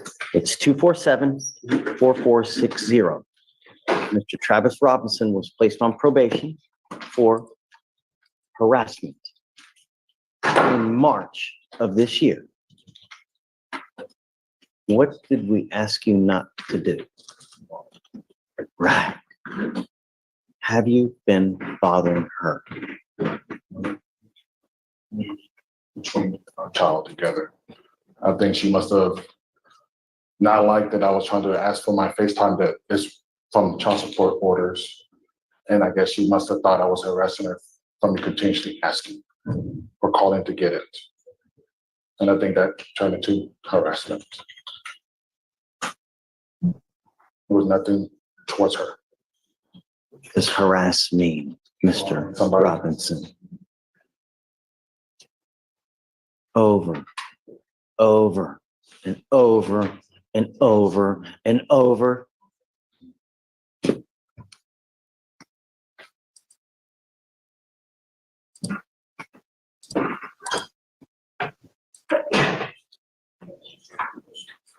Seek me the jury box. I'm gonna get you a lawyer today. So right there. Please appoint someone to Mr. Robinson, please. We need to have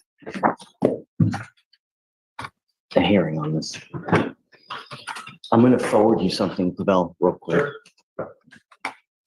A little longer than a few minutes later.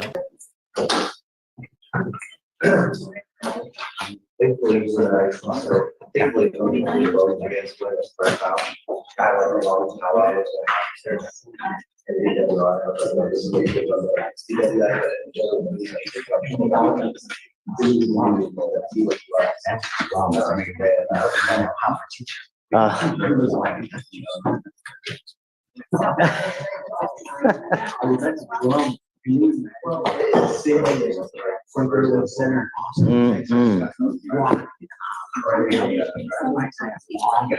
That was my dream. I wish I could have. I mean, I did a couple times, but back in the day in '84, you heard that? Oh, sick. Wow.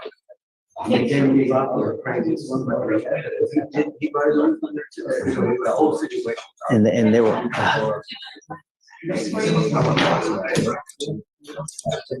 Wait, did I sign the nollie or no? You need me to? Oh, I got it right here, Trinidad.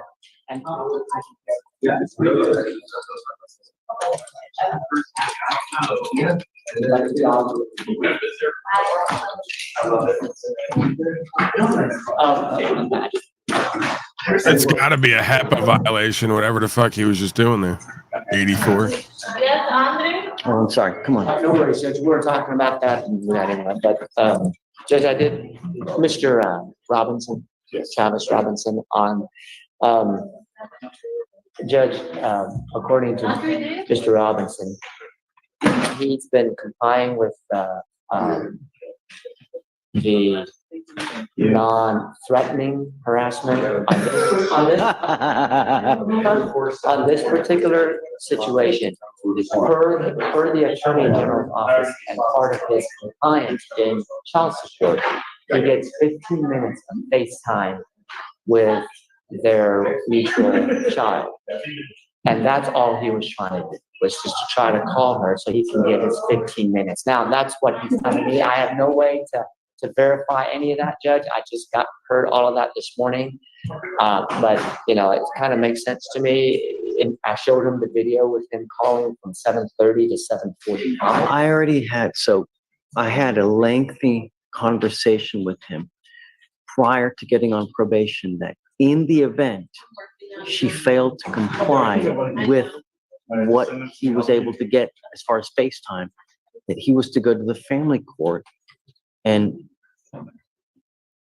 use them as the avenue to either hold her in contempt, have her fined, jailed, whatnot for non-compliance with their custody agreement. I agree, Judge. He was not to take matters into his own hands. Well, And all, now, all I can tell you is based on the call logs that she screenshot over and I looked at what you sent me, it shows that from 7:32 to 7:40-ish something, that he made these series of calls.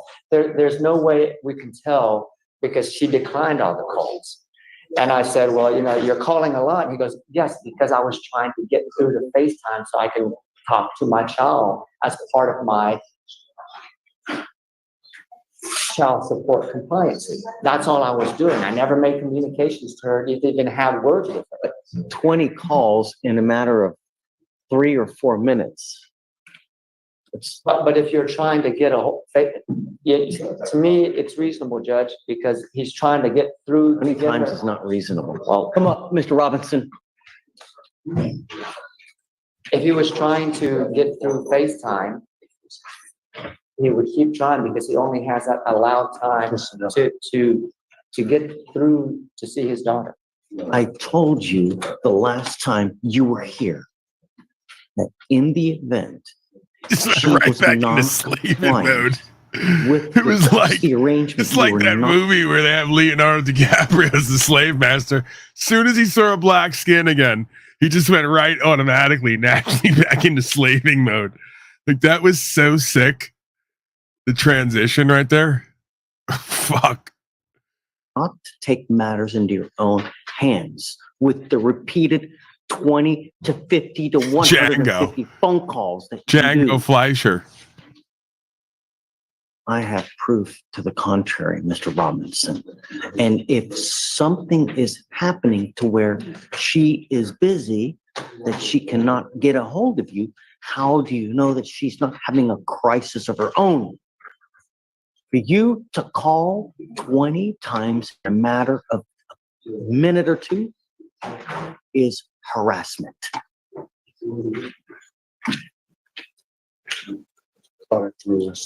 Think of situations. Like she could have been busy. Right. I'm glad someone said it because I thought it like 5 times already in this interaction. Is anyone shocked by how shocked the average attorney slave is interacting with someone they deal with every day that they work with? They're all in there. Like, I get that they're an administrator. The cult is so perfect in how it works that these people actually are like, Your Honor, Judge. And it's like, you guys are co-workers. You're elements of the court. If you believe in what you're saying and you see this guy every day, why are you guys so fucking shook and submissive? It's almost like that's part of the job. You have to submit and be submissive to whoever's pretending to be God today as the administrator of the court. It's like they're just a third party impartial referee. So I get that they're going to make the decision whether you win or not, or lose or not, or this case goes through or not. It's like, why is there always this power differential? It seems these folks just reveal how disempowered most people are who are on all sides of this quote unquote system. And it's like, you'd think they'd have a little bit more sort of energy and pull. Like, hey, we're here every day. It's Fleischer. I get it. He's going to do his fucking bit. Ultimately, the facts are the facts. You know, it's dramatic. Exactly. It's like it's one big, like they say, they're called state actors for a reason. All these drama queens in the room, like whether it's him like transitioning back into slaving mode and I told you I'm daddy.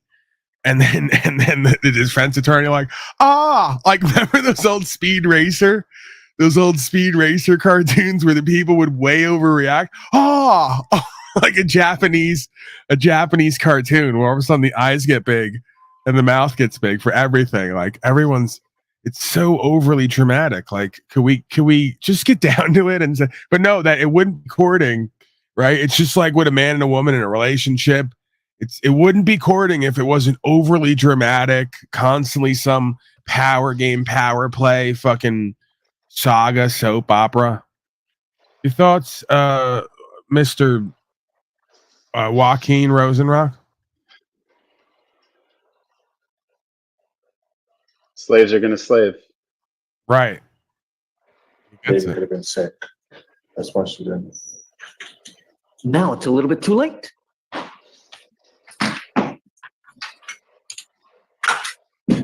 Myself instead of. Ma'am, he goes with you. Bye-bye, Mr. Robinson. You didn't get it last time. Yeah. See if it happens this time. So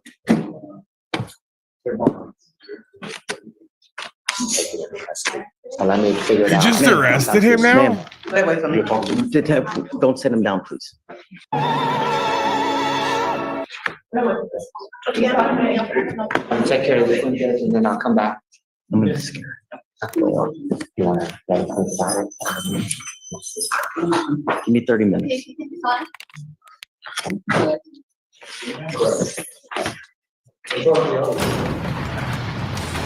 Oh yeah, slaved him to right the fuck out. Yeah, I love that slave music outro. I fucking love that shit. But yeah, he's a bad boy. He fucking called 20 times in 5 minutes. I mean, of course, it's a little bit much, but we're gonna do like, I'm pretty sure. Didn't he just say there at the end? He whispered something like, "I'm just gonna scare him" or something. So like they're arresting people, putting him in a box just to play some manipulation pimp game on him where they fully break their soul and get him to submit to whatever they say. Interesting optics. You got any thoughts, Timmy or Joaquin, before we move forward here? Shut her down. Yeah. Feeling rather complete in my incompletion. Yeah, it's rather evident, like the way this whole thing shakes out in the trifecta, the tribunal. It's just like in any proper man court, it's like, for example, if I think that Ben owes me fucking money or something, and it's like we're here, right? And I'm like, you know what, Paulie, you play magistrate. I'm bringing the action against Ben. Let's figure this out. I invite you to discuss this here openly, lawfully. Agree, Ben? He says, yeah. Okay, great. Paul, you agree to play magistrate? Yeah. Okay, great.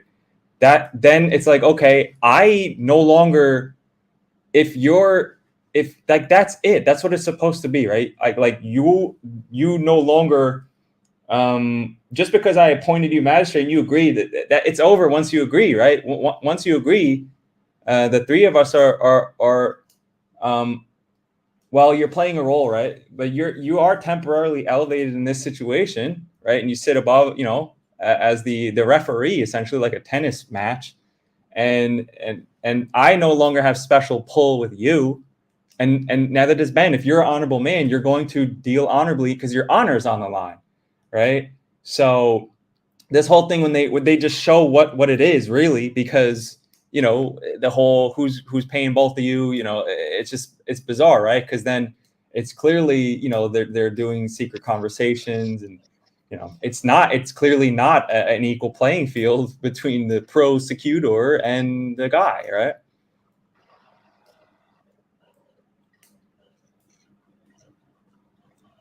Your thoughts? Timmy the Jew Boss co-host hour. Hold on, I got Gary Shaner. Appreciate all you do, cousin Gary. Thank you, sir. Yeah, I mean, unless you want to go Timmy the Jew Boss traumatized co-host hour and just start fucking going off on chattel, chatter. Whether you want to cover something, you want to go whiteboard or blackboard, we don't discriminate. And whatever you want to do. If not, I think I'm going to shut her down.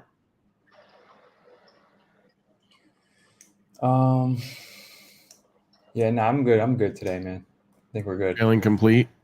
Yeah. All right. I'll accept that. Yeah, man. Well, then, final word. Your way out. Well, the proper way to come to Fleischer's court, you got to bring a basket with Toto in it. Then he'd understand. Right. Yeah. A basket with what? Matzo balls? Toto. What's that? Because he's Dorothy's dog. Dorothy, yeah. Oh, okay. Yeah. Okay. Little basket with little Toto. Oh, you're tricky, Ben. Tricky Yeah. Fleischberg. Rosenberg. All right. Oh, okay. Rosen Phoenix today. Rosenfleisch. Yeah. You guys always change your last names. Sugar Mountain, anyone? Who's that? Let's play Who's That Jay? Sugar Mountain. Anyone?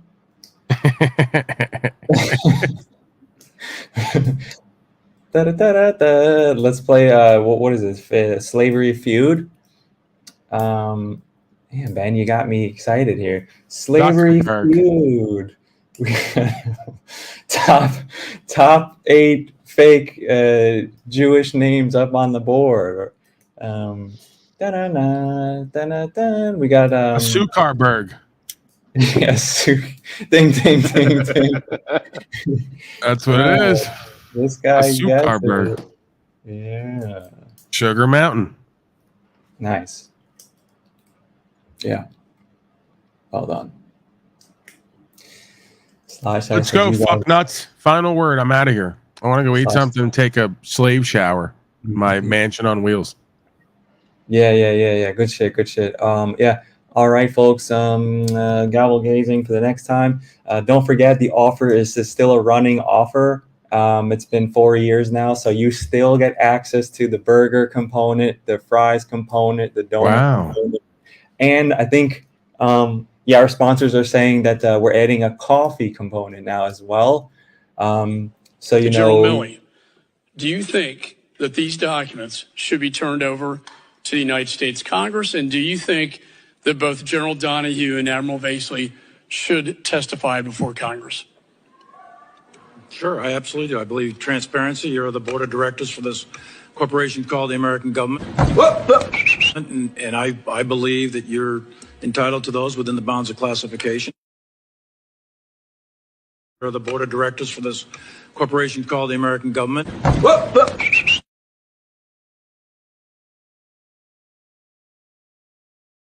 You're the board of directors for this corporation called the American government.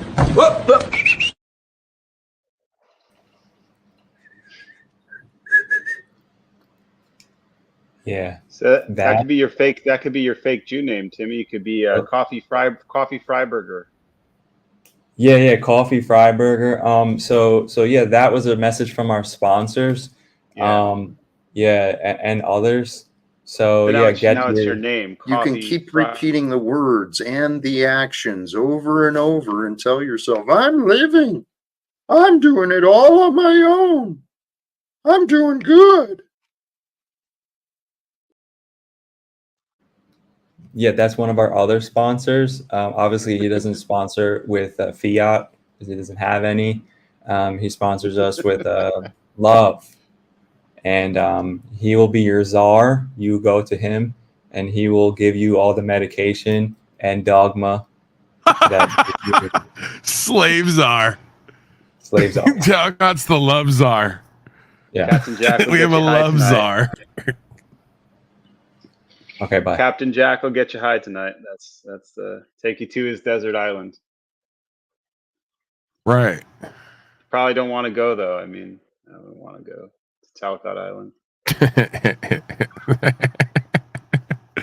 They say Epstein Island is less morbid than Talcott Island. he just makes faces at you for 24 hours a day, chained to his fireplace. You never want to come back. Talcott's Island is Jekyll and Hyde Island. All right. I'm out of here. Let's go, Ben. Throwing you out. That's Mr. Rosenrock, Mr. Red Rock. Hopefully you're not smoking the Red Rocks out there wherever you're at.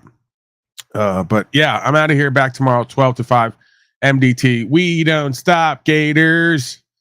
Paulie DeCastro signing off. Mazel from out west. Over 1,000 days straight here. The 1,000 holy days of enslavement continues. When will it end? No one knows. All right, seriously, I'm out of here. Paul unadulterated on the way out. If you don't love the truth, proper and necessary and correct in what we need to do because you're a punk ass coward and ignorant and arrogant fucking slave. Go fuck yourself. That's it. Say goodnight to the bad guy. I always tell it, even when I lie.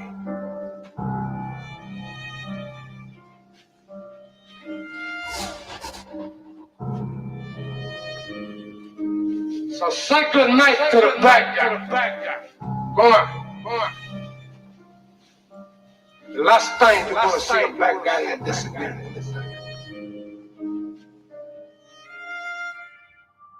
The Great Reset's happening.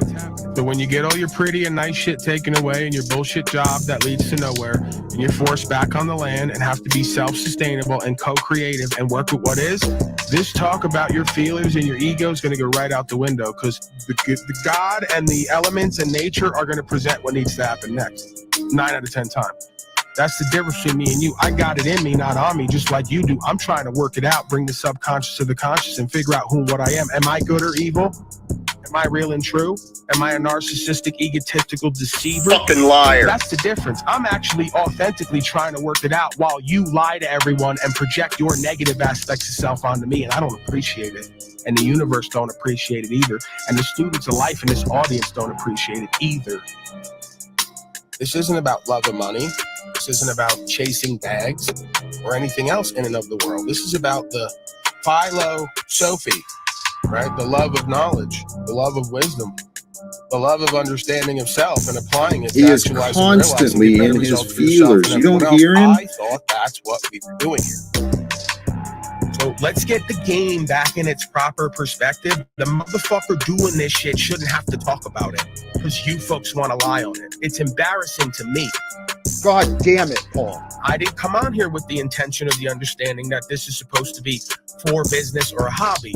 That's why I show up the way I do 500 days straight. That's why I have a care in my heart with passion. That's why I do what's true and what's right and see through you motherfuckers and get amazing results for me.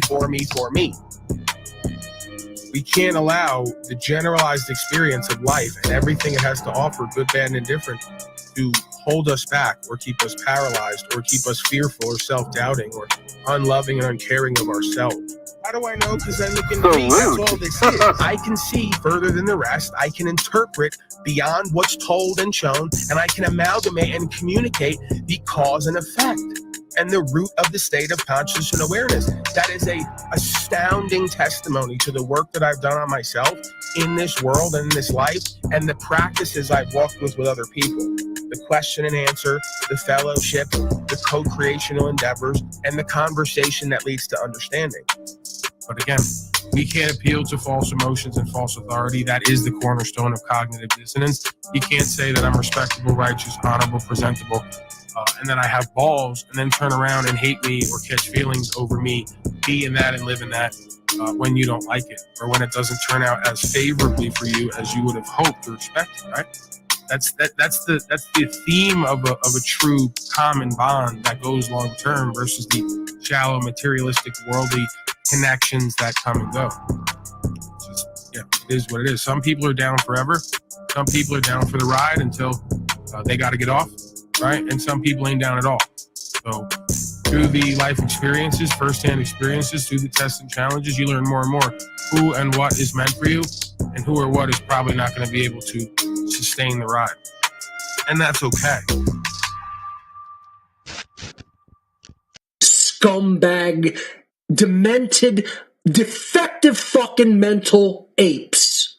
That's what you guys are in the freedom movement. You're morons. Everywhere you're morons. God of all media.